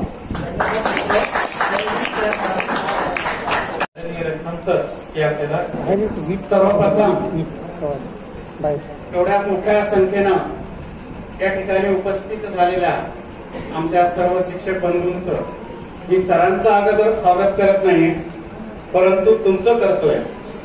आपण दिलेल्या सरांच्या शब्दाला हात देऊन या ठिकाणी आमच्या प्रशालेच्या प्रांगणामध्ये आला, त्याबद्दल आम्ही आमच्या प्रशालेच्या वतीनं आपणा सर्वांचं स्वागत करतो. आज आपलं भाग्य या ठिकाणी काय आहे कदाचित आपल्याला कल्पना आहे की नाही माहिती नाही. नांदेड जिल्ह्यातील डाएट संस्थेचे आंबेकर साहेब आणि त्यांचे सहकारी परिहार साहेब यांचं थोडक्यात मी एक सांगतो की शासनाचा कुठलाही जरी GR असला तर त्याची कशा पद्धतीने प्रभावी पद्धतीने अंमलबजावणी करायची हे सरांकडून आपण शिकण्यासारखी गोष्ट आहे. एक धन्यवाद सरांना आम्ही देतो की आम्हा सर्व शिक्षकांचं काम त्यांनी खूप हलकं केलेलं आहे की जे आपल्याला त्यांनी दररोजच्या दररोज अभ्यासक्रमाचे व्हिडिओ जे पाठवत आहेत नियोजनबद्ध पद्धतीने फक्त आपल्याला फॉरवर्ड करण्याचं काम त्यांनी ठेवलंय आणि विद्यार्थ्यांना मार्गदर्शन करण्याचं काम ठेवलेलं आहे. मी त्यांचं सर्वप्रथम या ठिकाणी ऋण व्यक्त करतो दोघांचे. आमचं भाग्य दुसरं एक सरांना सांगणं जरुरीचं आहे की आम्हाला लाभलेलं जे नेतृत्व आहे गट शिक्षणाधिकारी साहेब अत्यंत संयमी आणि मितभाषी असलेले, आम्हा सर्वांच्या पाठीवर ज्यांची कौतुकाची थाप असते आणि अगदी नियोजन पद्धतीनं वानोळे साहेब आमच्याकडनं काम करून घेतात, हेही आमचं भाग्य आहे. परंतु तुम्हा सर्वांच्या समोर 2 मिनिटं मी यासाठी घेतले की आमच्या या सभेमध्ये शैक्षणिक संस्थेचे सुद्धा शिक्षक उपस्थित आहेत. थोडीशी व्यथा किंवा आमच्या अडचणी तुमच्या स्पीचच्या अगोदर मांडाव्या, ते या पाठीमागचा उद्देश आहे. सर, आता आमचे मित्र धात्रक सरांनी सांगितलं की एका बिटाची संख्या म्हणजे 822, याच्याशी ते संपर्क करून नियोजन पद्धतीनं काम करतायत. माझी व्यथा ही आहे किंवा माझ्यासारख्या दुसऱ्या शैक्षणिक संस्थेची व्यथा ही आहे की आमची 1022 संख्या आहे. तर आम्ही फक्त एवढीच विनंती तुम्हाला करतोय की जवळपास एक चाचणीचे झेरॉक्स काढण्यासाठी 8-8 हजाराचा खर्च येतोय. आम्ही ते आपल्या संस्थेच्या वतीनं आम्हाला तशी परवानगी मिळाली, आम्ही त्याचं नियोजन करतोय. फक्त विनंती एवढीच आहे की जे रेकॉर्ड तयार होत आहे आमच्या शिक्षकांच्या वतीने कदाचित त्याला 4-2 दिवस मागे पुढे होईल एवढी मी तुम्हाला विनंती करतो आणि नक्कीच तुम्ही आमच्या विनंतीला मान द्याल अशी अपेक्षा व्यक्त करून माझे 2 शब्द या ठिकाणी थांबवतो. जय हिंद. धन्यवाद सर. यानंतर आपण ज्यांच्या मार्गदर्शनाची आतुरतेने वाट पाहत आहोत असे आदरणीय अरविंदजी आंबेकर साहेब यांना विनंती करतो की आपण आम्हा सर्वांना मार्गदर्शन करू. या ठिकाणी आणि अर्धा घंटा पाऊन तास घेतलं. सर्वांचे आभार मित्र आणि मोठ्या संख्येने उपस्थित झाला. तर म्हणजे आज मला वाटते कोविड या केंद्र परिषदेसाठी आवर्जून उपस्थित असलेले तालुक्याचे गटशिक्षणाधिकारी वानोळे साहेब यांनी आपल्याला सज्ज असा हॉल प्रस्तुत करून दिलेला आहे. तर जयंतराव पाटील माध्यमिक आयोगचे मुख्याध्यापक, मनखाम सर, माझे सहकारी परिहार सर, सर्व केपी, सर्व शाळांचे मुख्याध्यापक, सर्व शिक्षक, सर्व साधन व्यक्ती, सर्व विशेष शिक्षक, बंधू भगिनी मित्र, आता मी तो अभ्यासक्रम म्हणजे काय नाही सांगणार, पण त्याच्या पुढचा जो टप्पा आहे अभ्यासक्रमाला आता सरांनी एक ठिकाणी निवेदन केलं आणि सांगितलं की PDF आम्हाला काढाव्या लागतात. थोडं आपण त्याच्यावर बोलू. PDF का काढतो आपण, गरज आहे का PDF ची, हा एक विचारतो. तुम्ही म्हणता आम्हाला सांगितलं आम्ही काढलं, तो प्रकाराने काढला, तुमचं अभिनंदन. 2 शिक्षक ऑनलाईन क्लास घेत आहेत, त्याच्यावर झूमवर किंवा गुगल मीट, त्याला PDF करायची गरज नाही. ऐकून घ्या, काढून घ्यायची गरज नाही. काढून घ्यायची गरज आहे का असं वाटतं का? जे ऑनलाईन क्लास घेत आहेत या ठिकाणी त्यांना विचारा गरज आहे का विचारा. पहिला प्रश्न 15 दिवसानंतरच्या टेस्ट ऑनलाईन घेता येईल का आपल्याला? हीच टेस्ट गुगल फॉर्म देऊन ते प्रश्न टाकले आणि घेता येईल का? घेता येईल. काही प्रॉब्लेम आहे का? जे आता टेक्नॉलॉजी विचार आहे त्यांना विचार. मला वाटतं काही प्रश्न नाही. 100% शिक्षकांनी ऑनलाईन क्लास घ्या. एकही रुपयाची PDF काढायची गरज नाही असं माझं प्रामाणिक मत. कोण सांगितलं तुम्हाला PDF काढायला? तुम्ही काढता, कारण तुम्हाला ऑनलाईन क्लास घ्यायचा नाही. सांगा तुमच्यापैकी किती लोक ऑनलाईन क्लास घेतात? किती घेतात? But all of you are technology. गंमत बघा आपली कशी आहे. आता गंमतच म्हणून गंमत नाही म्हणताय ना. गंमत अशी आहे की तुम्ही सर्व टेक्नॉलॉजी या. तुम्हाला स्क्रीन शेअर करता येते. तुम्हाला स्क्रीन शेअर करू नका म्हटलं की तुम्ही स्टॉप करता स्क्रीन. माईक सुरू करून माईक ऑफ करा म्हटलं म्हणजे म्यूट करा म्हटलं की म्यूट करता. ओके. अनावधानाने कोणाची जर स्क्रीन शेअर झाली असेल तर ती स्टॉप करा म्हटलं की स्टॉप करता. ओके. चॅटबॉक्स मध्ये जाऊन तुम्हाला नाव लिहिलं तुमचा good morning, very good morning, ते म्हणजे थँक्यू खाली. त्याचा अर्थ काय? All of your technology, no problem at all, no doubt at all. Santosh Raut सारखा शिक्षक अर्धापूरला, मला इतकं माहित नाही की प्रातिनिधिक स्वरूपामध्ये मी सांगतो. 365 दिवसाच्या त्याच्या वर्षभराच्या वर्षपूर्ती कार्यक्रमाला मी उपस्थित होतो. मी 9 महिने झाले जॉईन झालो, 10 महिने झाले मला. 10 महिन्यामध्ये दर महिन्याला तुम्हाला कॉन्टॅक्टमध्ये त्याची ऑनलाईनची मीटिंग डायरेक्टकडूनच आयोजित केली जाते. महाराष्ट्रातले सगळे विद्यार्थी त्याच्यामध्ये जॉईन होतात. सांगली, कोल्हापूर, सातारा, विशेष म्हणजे पिंपरी चिंचवड, पुण्या, मुंबईचे मुलं ते जॉईन करून घेतात. सांगली, साताऱ्याच्या 4-5 मुलांसोबत तर माझी मैत्री झाली. माझी बरं, संतोष राऊत सरांची नाही, माझी. ते कित्येक वेळेस सांगतो, कित्येक वेळेस छान गप्पा मारतात. तुणतुणीत मुलं आहेत. ऑनलाईन मध्ये छान पद्धतीने इंटरॅक्शन होत. जसे शाळेमध्ये इंटरॅक्शन होते, शिक्षक विद्यार्थी फेस टू फेस असतात, त्या पद्धतीने ऑनलाईन क्लासमध्ये इंटरॅक्शन होत. प्रत्यक्ष बघितलेलं आहे. डायरेक्ट मागच्या 4 महिन्यापासून 6 महिन्यापासून सुट्ट्यांबद्दल बोलतो मी. आधीच्या सुरूच आहे. मार्च महिन्यापासून ते जून पर्यंत सतत आम्ही ऑनलाईन क्लासमध्ये आहोत. आणि कोणासोबत जोडल्या गेलेलं आम्ही डायरेक्ट विद्यार्थ्यांसोबत जोडल्या गेलेलो, शिक्षकांसोबत जोडल्या गेलो. शिक्षकांच्या माध्यमात तुमच्यासारखे शिक्षक आहेत, त्याच्याकडे नाही. संतोष राऊत सारख्या शिक्षकांना PM ऑफिसमध्ये तो पाठवते की मी 365 दिवसापासून ऑनलाईन क्लास घेत आहे. PM मोदी साहेब, आता मोदी साहेब तुम्हाला कोणाला बोलतील का? संतोष राऊतला बोलू शकतात ना. संतोष राऊत सरांना ते बोलू शकतात. आणि काहीतरी मला मन की बात मध्ये ते बोलणार पण होते. एखाद्या वेळी बोलणं झालं की नाही मला माहित नाही. झालं असं मध्ये पाठवलं असं आणि मी अभिनंदन केलं. जसं आज आपण प्रातिनिधिक स्वरूपामध्ये 5-7 शिक्षकांचं अभिनंदन केलं. का केलं? तुम्ही पण आहात त्याच्यामध्ये.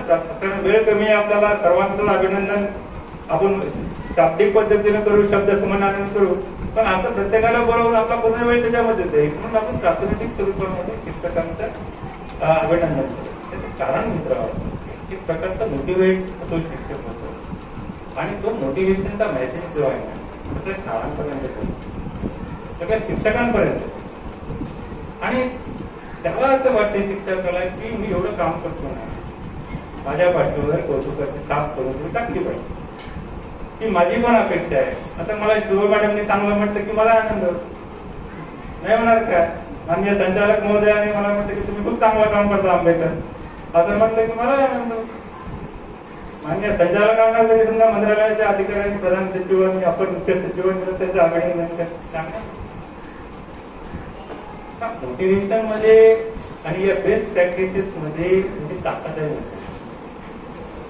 हे शिक्षक बेस्ट प्रॅक्टिसेस इम्प्लिमेंट करतात आणि त्यामधून मुलांचे शिक्षण सुरू करतो. मुलांना शिस्त ठेवता या कोविडच्या काळामध्ये ते शिक्षक करत आहेत. आताच आपल्या केपीने सांगितले 1000 समथिंग काहीतरी विद्यार्थी संख्या सांगितली. 250 विद्यार्थ्यांपर्यंत आम्ही पोहोचतो हे सांगितलं त्यांनी. पण हे नाही सांगितलं की ऑनलाईन क्लास किती शिक्षक घेतात.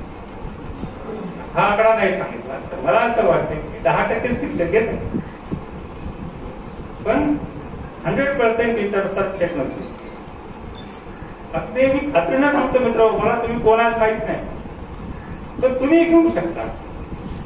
सर्वात सोपा क्लास घेण्याचं माध्यम असेल, प्लॅटफॉर्म असेल ना, ऑनलाईन आहे.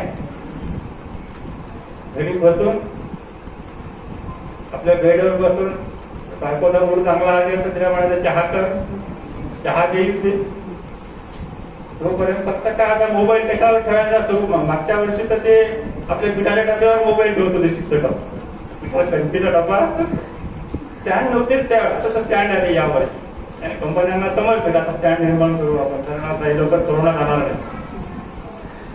हे तुम्हीच केलं, आम्ही नाही केलं. आणि घरामध्ये बसून एक सुंदर 35 मिनिटं, किती मिनिटं? 35 फ्रेश मूड, प्रसन्न मूड मध्ये 35 मिनिटं 10 जरी मुलं समोर बसले असतात, किती आनंदाची गोष्ट सांगा.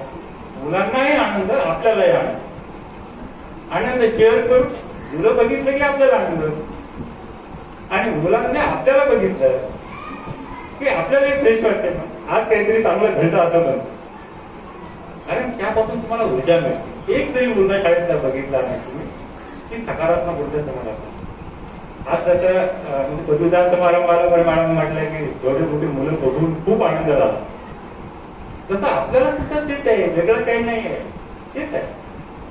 तुम्ही जर घेतला ना तर पीडीएफ कसा काढायची गरज आहे? कोणी सांगितलं तुम्हाला पीडीएफ काढायची? अहो तुम्ही त्या प्रेस जरा धंदे वाढवले, रात्र दिवस झोप घेत नाहीत ते. एवढं काम आहे त्यांच्या मागं आता. आणि कशामुळे? हे तुमच्यामुळे मी तुम्हाला ब्लेम करत नाही, अजिबात ब्लेम करत. आपल्याला हेतू अभ्यासक्रमाची प्रभावी अंमलबजावणी करायची असेल, आणखीन वेळ गेलेली नाही, तर तुम्ही पण पीडीएफ काढू नका. कारण थांबतात शिक्षकाला म्हणा, we have to arrange online class. नाही कसा द्यायची गरज आहे मग पीडीएफ? तुम्ही का देताय? रोजच्या रोज ऍक्टिव्हिटीज आहे. ऍक्टिव्हिटीचा लॉग पण तुम्हाला घेत आहे विशेष. त्याच्यात आता समजा आज एक मी ऑनलाईन क्लास घेतला आणि त्याला हास्याची बेरीज, बघा हास्याची बेरीज शिकवली, काय कुठल्याही घटक शिकवलं, त्याला 10 मिनिटांमध्ये आपण त्याला फॉलो घेऊ. किती मुलांना समजलं, काही कन्फ्युजन आहे का, काही आहे का, त्याबद्दल घेऊ. आपल्या नायगावला शीतल भालेकर नाव ऐकलं असेल, शीतल भालेकर म्हणा, त्यांच्याकडे 10 महिन्यापासून ऑनलाईन करतात. मुखेडमध्ये मुखेड नाही सॉरी लोह्यामध्ये काशीनाथ शिरशीकर, त्यांचं वय किती आहे? म्हणजे अभाव 55 वर्षाचा शिक्षक आहे. 55 वर्ष. आता सुधीर गुटेचं नाव नाही सांगणार विचारात, तो तर तरुण आहे.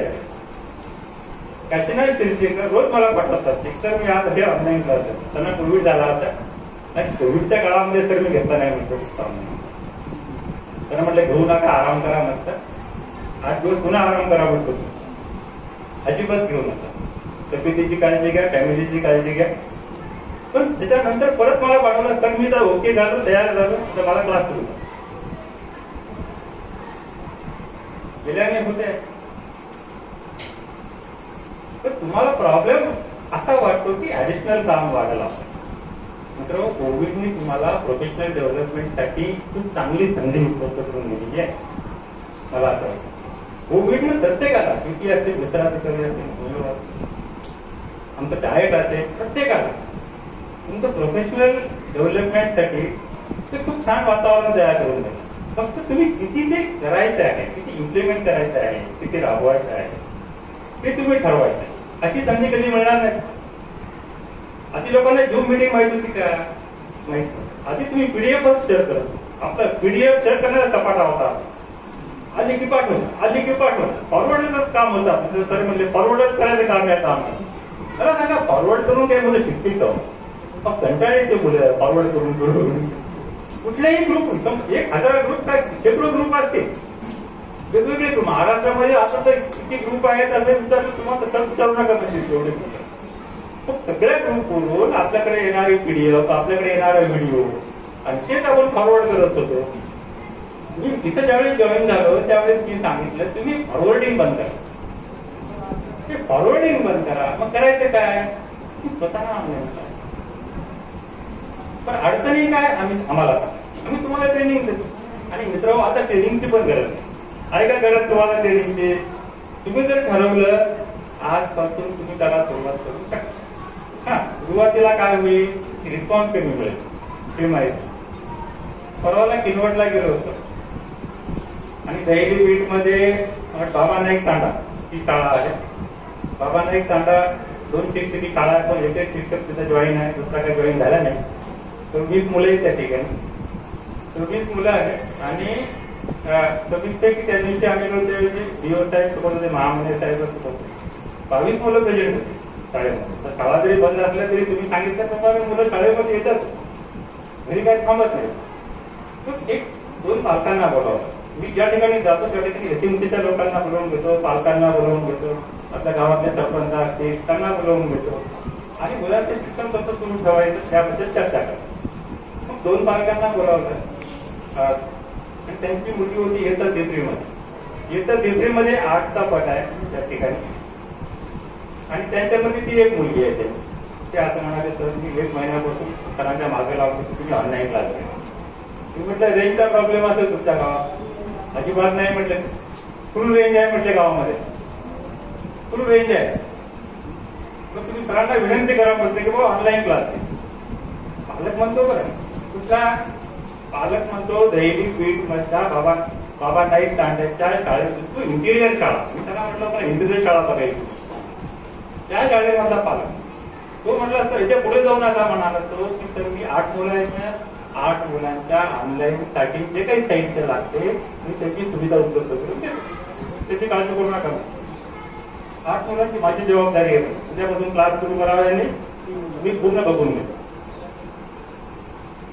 दुसरा एक पालक होता तो काय म्हटला माझ्याकडे लॅपटॉप आहे. लॅपटॉप आहे तर प्रत्येक गावामध्ये काही काही लोकांकडे लॅपटॉप आहे. ते म्हटले सर लॅपटॉप आहे, मी पण लॅपटॉप शाळेमध्ये ठेवतो म्हणजे तुम्ही सांगा म्हटले काय करायचं. 24 पैकी 22 मुलांची ऑनलाईन शिक्षणाची सुविधा मी उपलब्ध करू. फक्त कसं शिकवायचं ते तुम्ही सांगा म्हटलं. तुम्ही ठरवा म्हटलं, ते आम्हाला माहित नाही म्हटलं कसं शिकवायचं, तुम्ही ठरवा. पण मी ऑनलाईन शिक्षणाची सुविधा आम्ही उपलब्ध करून द्यायला तयार. आता सांगा. ते म्हणले रेंज फुल आहे. म्हणजे रेंजचा प्रॉब्लेम आपला आहे बरं, त्यांचा नाही. आणि किनवटचं बोलायला लागलं, इथं नाही बोलत, इथलं बोलत नाही, मी किनवटचं बोलतो. आणि आम्ही इंटिरियर बीट मध्ये गेलो होतो. ते पर्यटकांना येताना म्हटलं आता आमचं ठरलं आता आम्हाला शिवनी बीट मध्ये जायचं पुढच्या वेळेस, पुढच्या आठवड्यामध्ये शिवनी बीट मध्ये जायचं. उदाहरण आहे की तुम्ही करा आणि जे करत आहेत ना त्यांची एक ओळख निर्माण होते. विद्यार्थ्यांचा फायदा होत आहे, विद्यार्थी शिकत आहे, चांगला वातावरण तयार झालेलं आहे, वातावरण आणि कोणाला खुश आहे. गृहभेटीद्वारे तुम्ही छान पद्धतीच्या घरी पोहोचत आहे. गृहभेटीमुळे तुमचा पट पण वाढत आहे. इंग्रजीचे मुलं पण तुमच्याकडे येतात इंग्रजी शाळेचे. तुम्ही एक इमोशनल अटॅचमेंट त्या पालकांसोबत निर्माण केली. खाजगी शाळांमध्ये नाही, खाजगी शाळांमध्ये वातावरण दिसत नाही, ते मला माहित नाही. पण एखादा शिक्षक पालकांच्या घरी गेला, तुमचा मुलगा काय अभ्यास करत आहे, त्याचं काय करत आहे, तो तुमची तब्येत कशी आहे, म्हणजे कोरोनाच्या बाबतीमध्ये विचारपूस चौकशी आणि अभ्यासाच्या बाबतीमध्ये पण चौकशी. त्यामुळे इमोशनल अटॅचमेंट तुम्ही तयार केल्यामुळं पालकांचा तुमच्याविषयी प्रचंड विश्वास वाढलेला आहे असं मला वाटतं. त्यामुळे गृहभेटीमध्ये शैक्षणिक कामकाज किती होते हे मला माहित नाही, कारण ते फारसं काही होईल, पण एक भावनिक संबंध निर्माण करण्यासाठी, एक विश्वास निर्माण करण्यासाठी ते खूप महत्वाचं होतं आणि ते तुम्ही करत आहात. तुमचं सर्वांचं अभिनंदन. आणखीन एक आपल्याला काम करावं लागतं. जर तुम्हाला म्हटलं मी 2-3 कामं तुम्हाला करावं लागतं. पहिलं काम म्हणजे एक ऑनलाईन क्लास तुम्हाला सर्वांना घ्यावा लागेल. मी तर आता म्हणेन की एक जरी विद्यार्थी जॉईन झाला ना, काय करायचं 1 नंतर 2 होते, 2 नंतर 3 होते, आता टप्प्याटप्प्याने वाढते. पण आणि जे ऑनलाईन जॉईन झालेले तुम्ही त्यांना ऑफलाईन त्याच्या घरी जायची गरजच नाही तुम्हाला. त्याच्याला घरी जायचं त्याच्यात जे ऑनलाईन मुलं आहेत आपल्याकडे घरी जायची काय गरज नाही. काय गरज गृहमिटीची गरज नाही. समजा तुझे 50% मुलं ऑनलाईन जॉईन होतात ती अजिबात घरी जायचं. पालक तर त्यांच्यासोबत बसलेले असतात. त्या लेकरांची आई बसलेली असते बाजूला किंवा त्याचे बाबा बसले असतात. तुम्ही त्यांना प्रश्न विचारा काय प्रॉब्लेम. तुम्हाला घरी बसल्या बसल्या पालक भेटतो, विद्यार्थी भेटतो, आवडीत वेळ. पालक खुश, विद्यार्थी खुश आणि तुम्ही खुश. सोपा प्लॅटफॉर्म आहे. आम्ही काल आईबाबांच्या शाळेसाठी वर्कशॉप घेतो. विमुक्त करून देणार आम्हाला 1000 जर कॅपॅसिटी होती. आपले 1000 शिक्षक जॉईन झाले. 1000 काम. आपल्यापैकी पण काही लोक असतील. आता 1000 शिक्षकांपर्यंत पोहोचण्याच्या कुठली गोष्ट आहे. आता मी वर्षभर जरी प्रयत्न केला आणि म्हटलं 1000 शिक्षकांना मला भेटायचं आहे. आता ठीक आहे, समजा आभासी पद्धतीने भेट झाली. आता तुमचे कॅमेरे बंद होते, व्हिडिओ बंद होते, पण भेट झाली ना. म्हणजे तुमच्या काय अडचणी त्याही समजल्या, तुम्ही चॅटबॉक्स मध्ये दिल्या आणि आम्ही पण तुम्हाला ज्या सूचना दिल्या तर त्यामधून आम्हाला वाटलं की 1000 लोक आपल्याजवळ जोडले गेलेले आहेत. 1000 लोकांपर्यंत तो मेसेज पोहोचला. म्हणजे बघा ना, आता 1000 लोकांपर्यंत हा मेसेज आपण पोहोचू शकतो का ऑफलाईन? ऑफलाईन पोहोचू शकतो अजिबात. तर आपल्याला ऑनलाईन क्लास करावा लागतो. सोपं आहे, बिनखर्चिक आहे, वेळेचा अपव्यय करणार नाही. तुमच्या ग्रहपेटी देऊ नका. बघा किती जमते ते बघा. तुम्ही केल्याशिवाय होणार नाही. तर तुम्ही हे स्वीकारलं पाहिजे. आणि सगळे तरुण शिक्षक आपल्या संवर्ग 1 मधला एकही दिसत नाही. संवर्ग 1 मधला कोणी शिक्षक नाही असं. आता मी निळापीठ मध्ये गेलो होतो परवाला. ते दिवस म्हटले काय सांगा तुम्हाला, संवर्ग 1 मध्ये सगळे शिक्षक आहेत आमच्याकडे. म्हटलं काय संवर्ग 1 मध्ये मी पण आहे. संवर्ग 1 मध्येच आहे. तुम्ही काय संवर्ग 1 मध्ये असते पण माझ्या कामाची गती कमी झाली पाहिजे का? उलट संवर्ग 1 मध्ये मी जास्त काम केलं पाहिजे. नाही ते काही कामना करावं. तर संवर्ग 1 म्हणजे संवर्ग 1 म्हणजे गती कमी. म्हणजे मुद्दा असा आहे की तुम्ही ते ठरवलं ना. तुम्ही ठरवलं मित्र, खरंच तुम्हाला ही वेळ पुन्हा येणार नाही. मी पोस्ट कोविडचं पण बोलतो. आता आपल्याला पोस्ट कोविड नंतर सुद्धा ऑनलाईन क्लासचा प्लॅटफॉर्म नाही सोडता येणार. जे शिक्षक घेत आहेत ना त्यांना खूप आनंद मिळत आहे. विद्यार्थी शिक्षक तुम्हाला नंतर पण तुम्ही असं म्हणाल की आता आपल्या नंतर काय करायचं. मग शाळा सुरू झाल्यानंतर सुद्धा तुम्ही हे प्लॅटफॉर्मचा वापर खूप छान पद्धतीने करू शकता. 10-15 मुलांना काही प्रॉब्लेम येईल. तुम्ही घरी गेल्यानंतर अगदी 8 वाजता त्यांच्यासोबत बोला. त्यांच्या वेळेप्रमाणे, तुमच्या वेळेप्रमाणे, यदि तुम्हाला वेळ मिळत नाही त्या मुलांसोबत बोलायला, तुम्ही हे करू शकता. आता शेतू अभ्यासक्रमाच्या बाबतीमध्ये पण तुम्हाला मला एक सांगायचंय की आता हे सगळं PDF शेअरिंग चालू आहे असं मला तरी वाटतं. आता त्याच्यात मी तुम्हाला ब्लेम करत नाही. बरं, मी अजिबात ब्लेम करत नाही तुम्हाला. पण मला एक सांगा की नुसतं PDF शेअरिंग करून मुलांचे कॉन्सेप्ट क्लिअर होणार का? मुलं स्वयंअध्ययन करणार आहेत का? किती मुलं करतील? बरं करतील. आता विचार करूया किती टक्के मुलं करतील? आता तुम्हाला तुमच्यामध्ये तर आमच्यापेक्षा जास्त शार्प माइंड आहे. काही लोक तुमच्या म्हणत असतील चर्चेमध्ये यार जाऊ दे ना, त्यांनी सांगितलं करायचं का? फक्त हो म्हणा, परीक्षा घ्या, नोंदी ठेवा. तुम्ही सांगितलं रेकॉर्ड मेंटेन करा. फक्त काय करतात त्या रेकॉर्डला? आता आम्ही रेकॉर्ड बघितलं, त्याच्यामध्ये चाचण्या बघितल्या, काही शाळांमध्ये गेलो. आता यमक जुळवणारे शब्द लिहा. आता एक प्रश्न होता, यमक जुळवणारे शब्द लिहा म्हणजे ना मॅडम म्हटला, मॅडम होत्या एका शाळेत उदाहरण सांगतो. यमक जुळवणारे शब्द मुलांनी बरोबर लिहिलं, उत्तर बरोबर आलं. पण यमक जुळवणारे शब्द कसे ओळखायचे आपण हा प्रश्न विचारला. तर ते म्हटले शेवटी ते ळ असते, ब असते, ब असते, असंच उत्तर मिळालं. ब्लेम करत नाही तर मी त्या शब्दाचं जे ध्वनी असते ना त्या ध्वनीमधून आपल्याला ते यमक जुळवणारे शब्द असते. म्हणजे मुद्दा कसा आहे की तुम्हाला शिकू अभ्यासक्रम कुठला समजून घ्यावं. सरांनी सांगितलं की टाका भागामध्ये. मित्र आपला प्रॉब्लेम काय आहे की तुम्हाला कोणालाही सांगता आला नाही म्हटलं म्हणजे तुम्हाला कन्फ्युजन असं. कारण प्रश्न विचारल्यानंतर बघायला ते उत्तर बरोबर आहे का तो ही एक भीती असते मनामध्ये. एखाद्या वेळी याला आकर्षित काय हेही कळत नसते. पण आपल्याला वैयक्तिक फोकस ऑन लर्निंग आउटकम म्हणजे दुसरं काहीच नाही.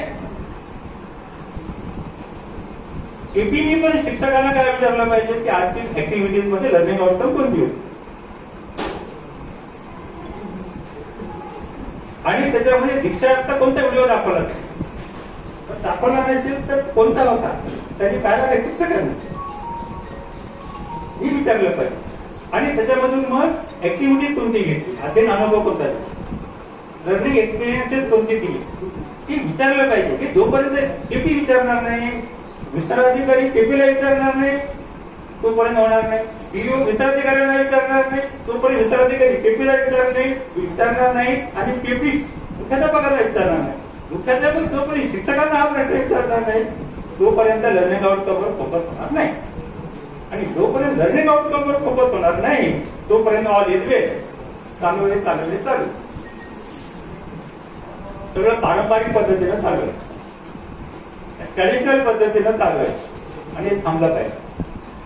म्हणून तुम्हाला सर्वांना बोलायचं येईल जाईल असे किती पण कार्यक्रम माझे मनावर गेले. आता हेतू अभ्यासक्रम कोणासाठी? आता मला सांगा इयत्ता दुसरीमध्ये एक लर्निंग आउटकम आहे की विद्यार्थ्याला प्रमाण भाषेचा वापर शाळेमध्ये करता आला.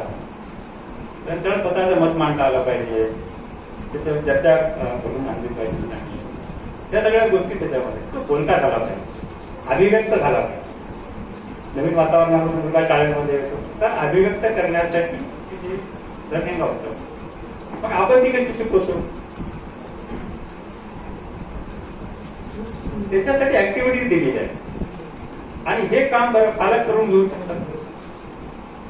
आई बाबांच्या शाळेमध्ये आता आई बाबाकडे वळतो मी जास्त वेळ घेणार नाही.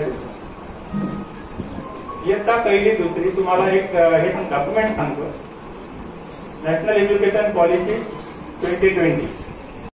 त्यामध्ये आता म्हटलेलं आहे की यापुढे आता पालकाला आपल्या शाळेमध्ये विद्यार्थ्यांच्या प्रत्येक पालकाला शाळेसोबत बरोबरीनं काम करावं लागेल. शिक्षकांनी पालकांना हातात हात घालून आता यापुढे क्वालिटी एज्युकेशन साठी काम करावं लागेल. आता पालकांनी असं समजण्याचं कारण नाही की शाळेची जबाबदारी शिक्षकाला पगार मिळतो ते त्यांनी केलं पाहिजे ते असं बोलून नाही चालणार. मी तुम्हाला एक ऑब्झर्वेशन सांगतो रिसर्च सांगतो. एक 2 विद्यार्थी आहेत.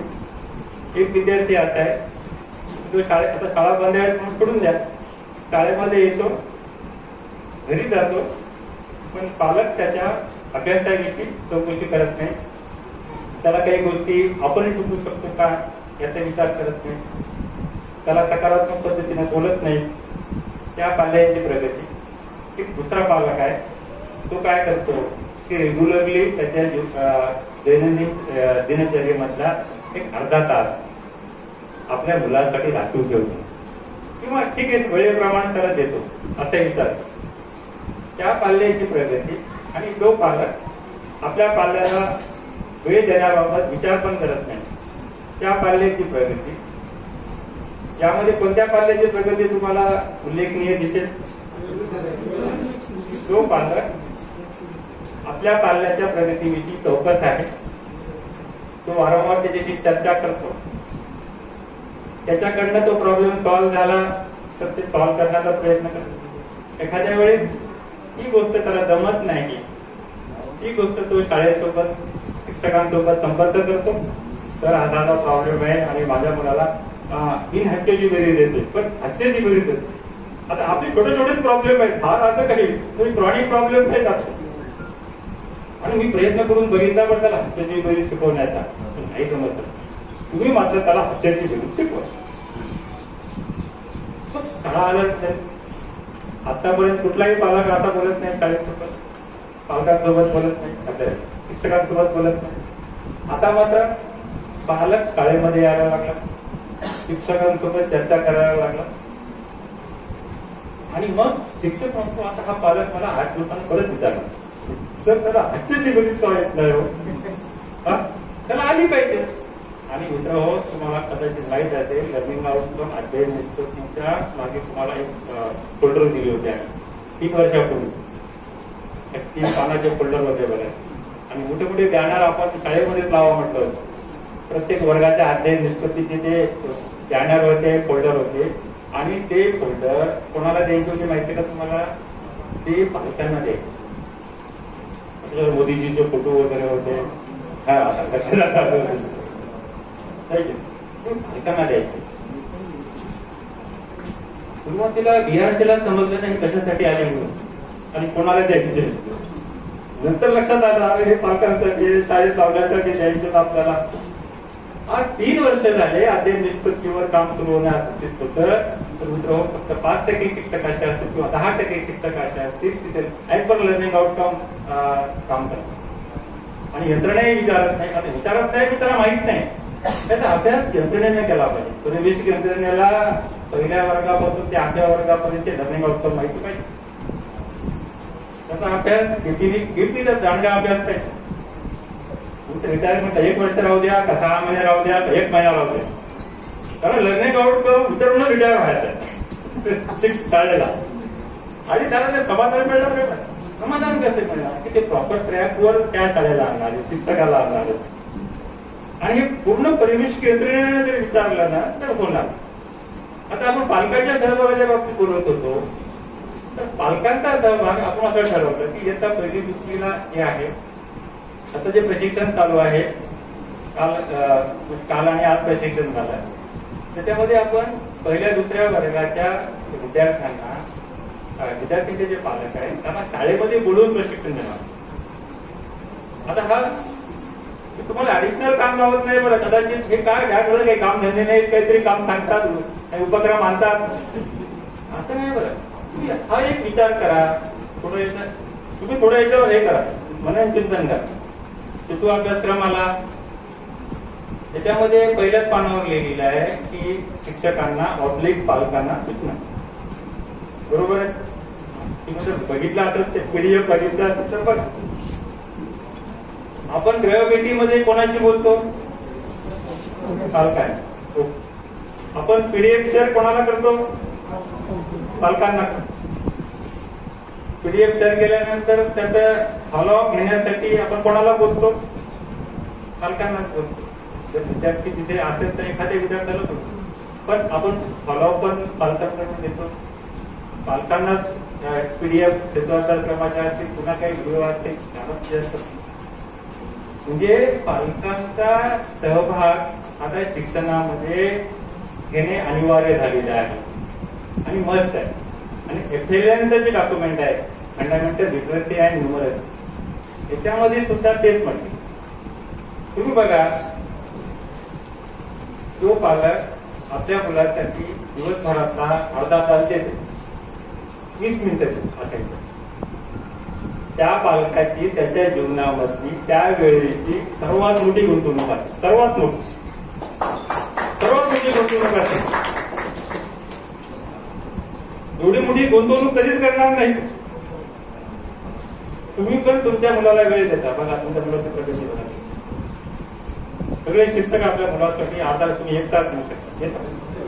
आता 50% उपस्थितीमध्ये तुमच्या मुलांना घेऊन बसता का नाही? तुम्ही छोटे छोटे मुलं आहेत त्यांना घेऊन बसता. तुम्ही त्याची प्रगती बघा, तुमच्या आमच्या मुलांची प्रगती बघा आणि त्या मुलांची प्रगती बघा की जे पालक आपल्या मुलांसाठी वेळ देत नाही. कुठलाही फिलॉसॉफर, कुठलाही सायकॉलॉजी हेच सांगा. आपण तर म्हणतो की आपण दिवसभरामध्ये 15 मिनिटं तरी मुलाला दिली पाहिजे. छान गप्पा मारल्या पाहिजे मुलांसोबत, छान गोष्टी त्याला सांगितल्या पाहिजे, त्याच्या गोष्टी ऐकल्या पाहिजे, त्याच्यावर चिडलं पाहिजे, सकारात्मक पद्धतीने डायलॉग झाले पाहिजे सगळे. असं म्हणतो की कशासाठी? त्याचं मन पण मोकळं होते आणि तो त्याच्या मनाच्या सगळ्या गोष्टी सांगायला. बऱ्याच गोष्टी मुलं सांगतच नाही, त्याला भीती वाटते. भीती कशाची वाटते? की बाबा मार बसला, रागावतील बापे, आणि डॅडी रागावतील, बाबा रागावतील, आणि भीतीपोटी सांगत नाही. ज्यावेळेस पालक आपल्या मुलाला वेळ द्यायला लागेल त्यावेळेस मुलं अगदी मनापासून ज्या गोष्टी आहेत त्याच्या मनामध्ये आपल्या मनाच्या कोपऱ्यामध्ये दडवलेल्या ज्या गोष्टी आहेत त्या कोणालाच सांगत नाही. आपण पण काही गोष्टी कोणाला सांगत नाही, तशी मुलं पण सांगत नाही. ते मुलं सांगायला लागते आणि त्यामधून त्याचं शिक्षण पुढे जाते. आपला हेतू काय, मूळ हेतू काय की मूळ शिकलं पाहिजे आणि त्याचं तिथे कन्फ्युजन आहे ना ते क्लिअर झालं. ज्या कॉन्सेप्ट मध्ये त्याला प्रॉब्लेम आहे ना त्याचा डायग्नोसिस झाला पाहिजे, तो ओळखला गेला पाहिजे आणि त्यासाठी मग प्रयत्न केला गेला. आता मला सांगा हेतू अभ्यासक्रम सगळ्या मुलांसाठी आहे का? सगळ्या मुलांसाठी आहे का असं वाटतं का? तुम्ही सगळ्या मुलांना घेऊन बसताय हेतू अभ्यासक्रमाला? हेतू अभ्यासक्रम कोणत्या वर्षाचा अभ्यासक्रम आहे? मागच्या वर्षी. तुम्ही आकडा सांगितला 1022. सगळ्या मुलांसाठी हेतू अभ्यासक्रम आहे का? नाही. तुमच्या शाळेमधल्या तर 50% मुलांना हेतू अभ्यासक्रमाची गरज नाही. आता मी साधी ठोकपणे सांगतो. त्याला काय गरज आहे हेतू अभ्यासक्रमाची? विनाकारण वेळ वाया घालतो पण नाही. अहो ज्या मुलाला ते कॉन्सेप्टच क्लिअर आहे त्याला काय झालं हेतू अभ्यासक्रम आहे? विनाकारण वेस्टेज ऑफ टाइम आहे, वेस्टेज ऑफ एनर्जी आणि पुन्हा पीडीएफ पुन्हा तुम्ही ठरवा ना. तुम्हाला ठरवावं लागेल की कोणत्या मुलाकडे हेतू अभ्यासक्रम आहे. खाजगी शाळांमध्ये ते मित्राला म्हणतो 50% तुम्हाला 500 मुलांना हेतू अभ्यासक्रमाची गरज नाही. पण तुम्हाला ती टेस्ट घ्यावं लागेल ना. समजा इयत्ता 4वी मध्ये 5वी मध्ये विद्यार्थी आहे आणि 5वी मध्ये लर्निंग आउटकम जर त्याला ऐकून केल्या असतील गरज नाही ना. त्याला काय गरज? तुम्ही जर त्याला या वर्षाचे 45 दिवस त्याचे म्हणजे वेस्टेज ऑफ एनर्जी करत आहो ना आपण, वेळ पण वाया घालवतो. त्या मुलांना तुम्ही या वर्षाचे पण तुम्हाला कळलं पाहिजे मात्र हा कोणता विद्यार्थी. आणि आपल्या शाळेमध्ये 30% विद्यार्थी असे आहेत का नाही. आता शाळा बंद असल्यामुळे थोडं प्रॉब्लेमॅटिक झालेलं आहे. पण तरी तुम्हाला जर खात्री असेल काही शिक्षक जर ऑनलाईन क्लास घेत असतील आणि त्या शिक्षकाला माहित आहे या मुलाची लर्निंग लेवल किती, लर्निंग लेवल जर तुम्ही डिसाईड केली तर त्या पद्धतीनं तुम्हाला तुमचं मत पाहिजे. तुम्ही ठाम पाहिजे की या 10पैकी 3 मुलांना 4 मुलांना तो अभ्यासक्रमाची गरज नाही. तर या वर्षाच्या अभ्यासक्रम विषयासाठी जरी म्हणते ना या वर्षाच्या अभ्यासक्रमाला सुरुवात करूच नका. पण कोणत्या मुलांसाठी करू नका? जे मागे राहिलेले आहे त्यांना मागचे तंबूत स्पष्ट नाही, मग पुढचे तंबूत शिकून काय फायदा होणार आहे, त्याचा बेतच कसा आहे त्या मुलांना करा. माझा आणखीन एक प्रश्न असा आहे की समजा एक 7वी मध्ये विद्यार्थी तर त्याची लर्निंग लेवल 5व्या वर्गाची, त्याची 6व्या वर्गाची नाही. मात्र त्याला ऍक्टिव्हिटी 6व्या वर्गाच्या दिलेल्या आहे. काय करणार तुम्ही? 6व्या वर्गाच्या शिकवणार की 5व्या वर्गाच्या शिकवणार? कोणते शिकवणार? तुम्हाला 5वीच्या शिकवणार ज्या शेतूमध्ये दिलेल्या नाही त्या तुम्हाला शिकवावं लागतील मित्र. आता आपण वर्गाला शिकवत नाही, आता विद्यार्थ्याला शिकवतो. प्रत्येक विद्यार्थ्यांची लर्निंग लेवल तुम्हाला निश्चित करावी लागेल आणि निश्चित केल्यानंतरच आम्ही जरी तुम्हाला हेतू अभ्यासक्रम दिला पण तो ते 2 वर्ष आधीच उचलून गेला तो आपण विसरला म्हणतो. म्हणजे विसरला नाही पाहिजे. विसरणं म्हणजे घोकंपट्टी केली. ज्यावेळेस तुम्ही अध्ययन निष्पत्तीवर काम कराल ना त्यावेळेस विसरणं वगैरे बंद होऊन जाईल. बघा तुम्ही पाडेपाठ करणं, गणिताच्या गणित पाठ करणं किंवा एखादा प्यारा पाठ करणं हे बंद झालं पाहिजे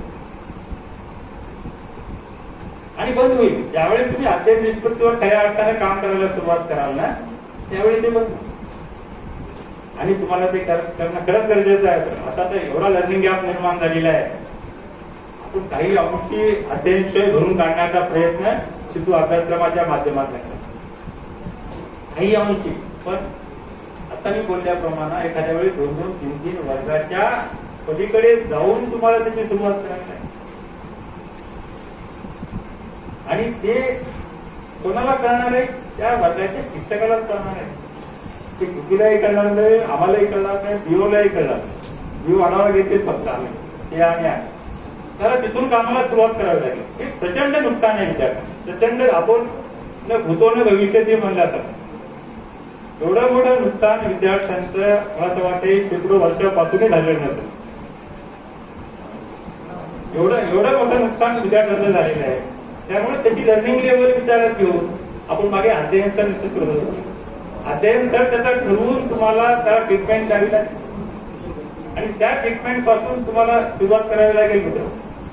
आणि पहिल्या दुसरीच्या वर्गामध्ये ना तुम्ही पालकांचा सहभाग खूप छान पद्धतीने घेऊ शकता. तुम्हाला रिझल्ट पण मिळतील. आता FLS मध्ये एक 5 मिनिटं बोलतो आणि थांबतो. FLS म्हणजे नॅशनल एज्युकेशन पॉलिसी डॉक्युमेंट आहे, निपुण म्हणून. या निपुण मध्ये फंडामेंटल लिटरसी आणि न्यूमरसी म्हणजे आपण त्याला वाचन लेखन अंकगणित मूलभूत साक्षरता आणि संख्याज्ञान मराठी. त्याच्यामध्ये असं म्हटलेलं आहे की आधी आपण आता आपल्या शिक्षणाचं जे पॅटर्न होतं आता बदललेलं आहे. NEP प्रमाणे बदललेलं आहे. आता वयवर्ष 3 पासून म्हणजे बालवाडीमध्ये म्हणजे अंगणवाडीमध्ये जे मुलं जातात आता इयत्ता 3री सॉरी वयवर्ष 3 ते 9 म्हणजे सगळ्या शाळांना आता अंगणवाड्या जोडल्या जातात पुढे. सगळ्या शाळांना ते प्रोसेसमध्ये आहे, पुढे होईल. आधी आपण पहिलीपासून त्याला 1-2 पासून सुरुवात करत होतो. आता ती वयाच्या 3ऱ्या वर्षापासून करावं लागणार. अंगणवाडीचे मुलं देखील शाळांना जोडल्यामुळं तिथून जर तो प्रॉडक्ट आपल्याकडे चांगला आला वयवर्ष 3 पासून तर तुम्हाला पुढे प्रॉब्लेम येणार नाही. जसं एखादा विद्यार्थी माध्यमिक शाळेत जातो आणि त्याला 8वी मध्ये त्याला वाचन येत नाही, त्याला गिरीज येत नाही असं म्हटलं, तो काय म्हणतो शिक्षक तर ते प्राथमिक शाळेत तर काही शिकवलं नाही. आम्ही काय करणार? प्राथमिक शाळेत शिक्षकांना शिकवतच नाही, त्याचा विचारच केला नाही, आम्ही काय करणार? आता आपल्या डोक्यात नाही की अंगणवाडीत काही शिकवलं नाही म्हणून आपल्याकडे आला होतो. अंगणवाडीला तिथं 3 वर्ष वय झालं ना तर तो मुलगा तिथून सुरुवात होईल साठी आणि ते मिशन मोड मध्ये राबवा म्हणून MOE हे आपल्याला सांगते. आता ते त्याला वेळ लागेल त्याला, पण हे पॅरेंट पार्टिसिपेशनच्या माध्यमातूनच हे टार्गेट पूर्ण होईल आणि क्वालिटी एज्युकेशन आपण देऊ शकतो असे NEP मध्ये पण म्हटले. तुम्ही रिपोर्टचं डॉक्युमेंट पहा, सारखं डॉक्युमेंट पहा, स्पष्टपणे अधोरेखित केलेलं आहे त्याच्यामध्ये. पालकांच्या सहभागाशिवाय पुढे क्वालिटी एज्युकेशन देऊ शकणार. तुम्ही मला सांगा बरं, आता एक ऑफ द रेकॉर्ड बोलतो, आता आपण 100% मुलांना वाचन लेखन करणार तुम्हाला दोष देत नाही का? त्यावेळेस पालकांचा सहभाग नव्हता. आता पालकांचा सहभाग घ्या, तुम्ही बघा रिझल्ट मिळतील. आपण 100% रिझल्ट मिळतील. आता तुम्ही पहिल्या सहभागातच बघा, पहिल्या 3ऱ्या वर्गाचे रिझल्ट आपल्याला 1-2 महिन्याने मिळायला सुरुवात होती. पण तुम्ही ते ट्रेनिंग त्या पालकांना जर व्यवस्थित दिलं ना तर बघा तुम्ही रिझल्ट. आणि परिवेश केंद्राला मी अशी विनंती करेन, ज्यावेळेस पालकांचं ट्रेनिंग राहील त्यावेळेस तुम्ही आवर्जून त्या शाळेला भेट द्या. आम्ही पण येतो, तुम्ही पण जा. एवढं परिवेश केंद्राने त्याला फॉलोअप घेताना पालकांसोबत बोला. तुम्ही पालकांना विश्वासात घ्या. निरक्षर पालक सुद्धा खूप छान पद्धतीनं आपल्या मुलांना शिकवू शकतो. पहिल्या 2ऱ्या वर्गाची पाठ्यपुस्तकं जर तुम्ही बघितली ना तर तुम्हाला माहिती आहे गणितामध्ये 1 ते 10 संख्यांची ओळख. 1 ते 10 संख्या ती शिकवण्याच्या आधी वर खाली समोर मागे 1 आणि 1 असे संबोध आहेत. घरातल्या जे साहित्य आहे, कांदा आहे, बटाटा आहे किंवा घरातली वस्तू आहे, या माध्यमातून पालक निरक्षर पालक सांगतो बरं, शिकलेल्या पालकांचं बोलत नाही. निरक्षर पालक सुद्धा आपल्या मुलांना छान पद्धतीनं अनुभव देऊ शकतो. मग त्या गप्पा गोष्टी करत करत त्या लेकरांची आई स्वयंपाक करताना सुद्धा त्या मुलाचे शिक्षण सुरू ठेवू शकते. स्वयंपाक करताना तुम्ही जर तसं प्लॅन केलं आणि तशा ऍक्टिव्हिटी त्याच्यामध्ये दिलेल्या आहेत. FLS डॉक्युमेंट गुगलवर जा, तुम्ही बघा त्याच्यामध्ये डॉक्युमेंट त्यामध्ये दिलेलं आहे. तर मित्र आपल्याला त्याच्यावर काम करायची गरज आहे. आणि सेतू अभ्यासक्रम आपल्याला तर 100% मुलांपर्यंत पोहोचायचा असेल तर तुम्हाला ऑनलाईनचा पर्याय स्वीकारावा लागेल. तर त्यात तुमचाच फायदा आहे, नुकसान नाही. पण अजिबात नुकसान नाही. मी तर असं म्हणेन की जिथं समजा रेंजचा प्रॉब्लेम आहे शाळेमध्ये, त्या केपीला विनंती करेन मी की त्या शिक्षक जर म्हटलं मी घरी बसून क्लास घेतो तर त्याला घरी बसून क्लास घेऊ द्या, काही प्रॉब्लेम नाही. आता 50% उपस्थितीमध्ये ते घरी बसून काम करत असतील असं मला वाटतं. की विचारत नाही आपण 50% उपस्थितीमध्ये घरी बसून किती सेशन घेतले वगैरे, पण ते जाऊ द्या मागच्या. पण आता तरी 100% शिक्षक हे कॅपेबल आहे क्लास देण्यासाठी. आणि मग त्यांचे जे पर्याय, जसं तुम्ही सांगितलं शिक्षक मित्र आहे, हे पर्याय तुम्ही वापरू शकता. आणि 1ली ते 4थी पर्यंत पालकांचा सहभाग घ्यायचा. पालकांच्या सहभागातून तुमचे 50% मुलं शिकतात आणि गृहभेटीच्या माध्यमातून फॉलोअप केलं. अशा प्रकारे आपण हे जर काम केलं तर खूप छान होईल. तर गरमी होत आहे, त्यामुळं जास्त वेळ घेणार नाही तुमच्या. आणि तुम्हाला सर्वांना खूप खूप शुभेच्छा देतो. परत 1 महिन्यानंतर आपण भेटूया. 1 महिन्यानंतर परत भेटूया. तो अभ्यासक्रमाचे आउटपुट बघूया, आपण रिझल्ट किती मिळाला आपण तेही बघूया. गरमी होत असताना तुम्ही बसलात या ठिकाणी आणि साधारणतः म्हणजे अर्धा घंटा पाऊण तास तुम्ही ऐकून घेतलं. सर्वांचे आभार मित्र. आणि मोठ्या संख्येने उपस्थित झाला. खरं म्हणजे आज मला वाटते कोविड पळून गेलेला आहे. कोविड-19 का दिसत नाही तिथे. त्यामुळे खूप छान.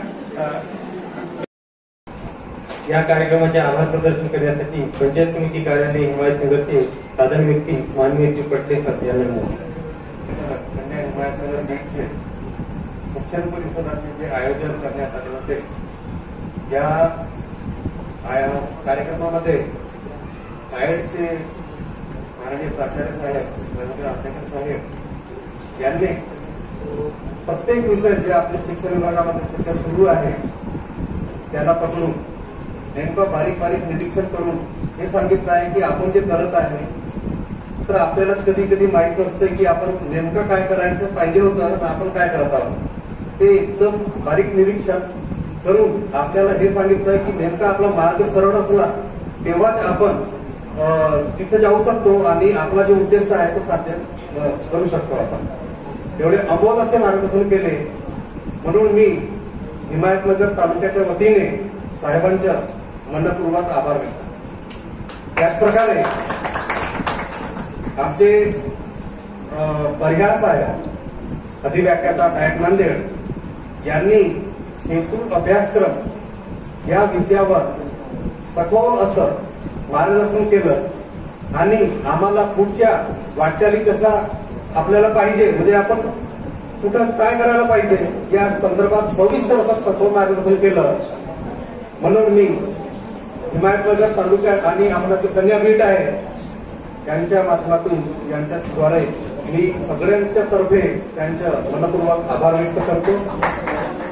त्याचप्रकारे इथं पूर्ण वेळ बसून आणि आम्हाला हा व्यवस्थितरित्या त्यांनी म्हणजे आम्हाला हे करून दिलं आणि त्याच प्रकारे पूर्ण वेळ बसून आम्हाला ऐकून घेतलं आणि आपलेही विचार व्यक्त केले. असे या शाळेचे प्राचार्य आणि मुख्याध्यापक रणखाम सर यांच्याही मी आमच्या कार्यालयाच्या मार्फत हिमायतनगर तालुक्याच्या मार्फत आभार व्यक्त करतो. त्याचप्रकारे आमचे लाडके गट शिक्षणाधिकारी माननीय वानोडे साहेब यांनी पूर्ण वेळ आम्हाला प्रत्येक वेळेस सहकार्य करतात आणि इथं आम्हाला जे आमच्या तालुक्याचे चित्र आहे ते साहेबांच्या समोर ठेवलं आणि सविस्तर असं मार्गदर्शन केलं आणि आमच्या सगळ्यांच्याकडून त्यांनी साहेबांना गवाही दिली की हा जो सेतू अभ्यासक्रम आहे आणि जेवढेही शैक्षणिक अभ्यासक्रम म्हणजे आपले उपक्रम आहेत ते आपल्या तालुक्याच्या वतीनं आपण कसे पूर्ण करणार आहोत आणि आमचे जे शिक्षक बंधू आहेत ते कसे करत आहेत याची गवाही साहेबांना दिलेली आहे आणि पूर्ण चित्र साहेबांसमोर ठेवलेलं आहे. मी साहेबांच्या आमच्या या सगळे शिक्षक बंधूच्या तर्फे त्यांचा आभार व्यक्त करतो. आणि या कार्यक्रमासाठी सर्वात महत्वाचा घटक म्हणजे शिक्षक ज्यांनी 50% उपस्थिती असून सुद्धा 100% उपस्थिती इथं पूर्ण वेळ दाखवून दिलं. आणि म्हणजे कसा की आपल्याकडे जर काही करायची भावना असेल तर आपण हे बघत नाही की आपल्याला आज शाळेत यायचं आहे की उद्या यायचं आहे. आम्ही आता अनुधावक शाळा भेटीसाठी जेव्हा शाळेत जातो तेव्हा आम्ही बघितलं की 50% उपस्थिती असायला पाहिजे शाळेत शिक्षकांची, पण कधी कधी 2 शिक्षक शाळेत, दोन्ही शिक्षक 4 ज्या शाळेमध्ये 4 शिक्षक आहेत 4 शिक्षक उपस्थित असतात, हे त्यांचं एक प्रकारचं आपल्या शिक्षण विभागानं दिलेलं त्याग परिसर मला दिलं, पूर्ण ऐकून घेतलं, याबद्दल मी सर्व शिक्षकांच्या हिमायतनगर तालुक्याच्या वतीनं आभार व्यक्त करतो. तसेच पदर काढण्यासाठी केंद्र प्रमुख मान्य विस्तार अधिकारी साहेब सर्वांचे हिमायतनगर तालुक्याच्या वतीनं आभार व्यक्त करतो आणि माननीय अध्यक्ष यांच्या सहमतीनं ही कार्यशाळा इथंच संपली.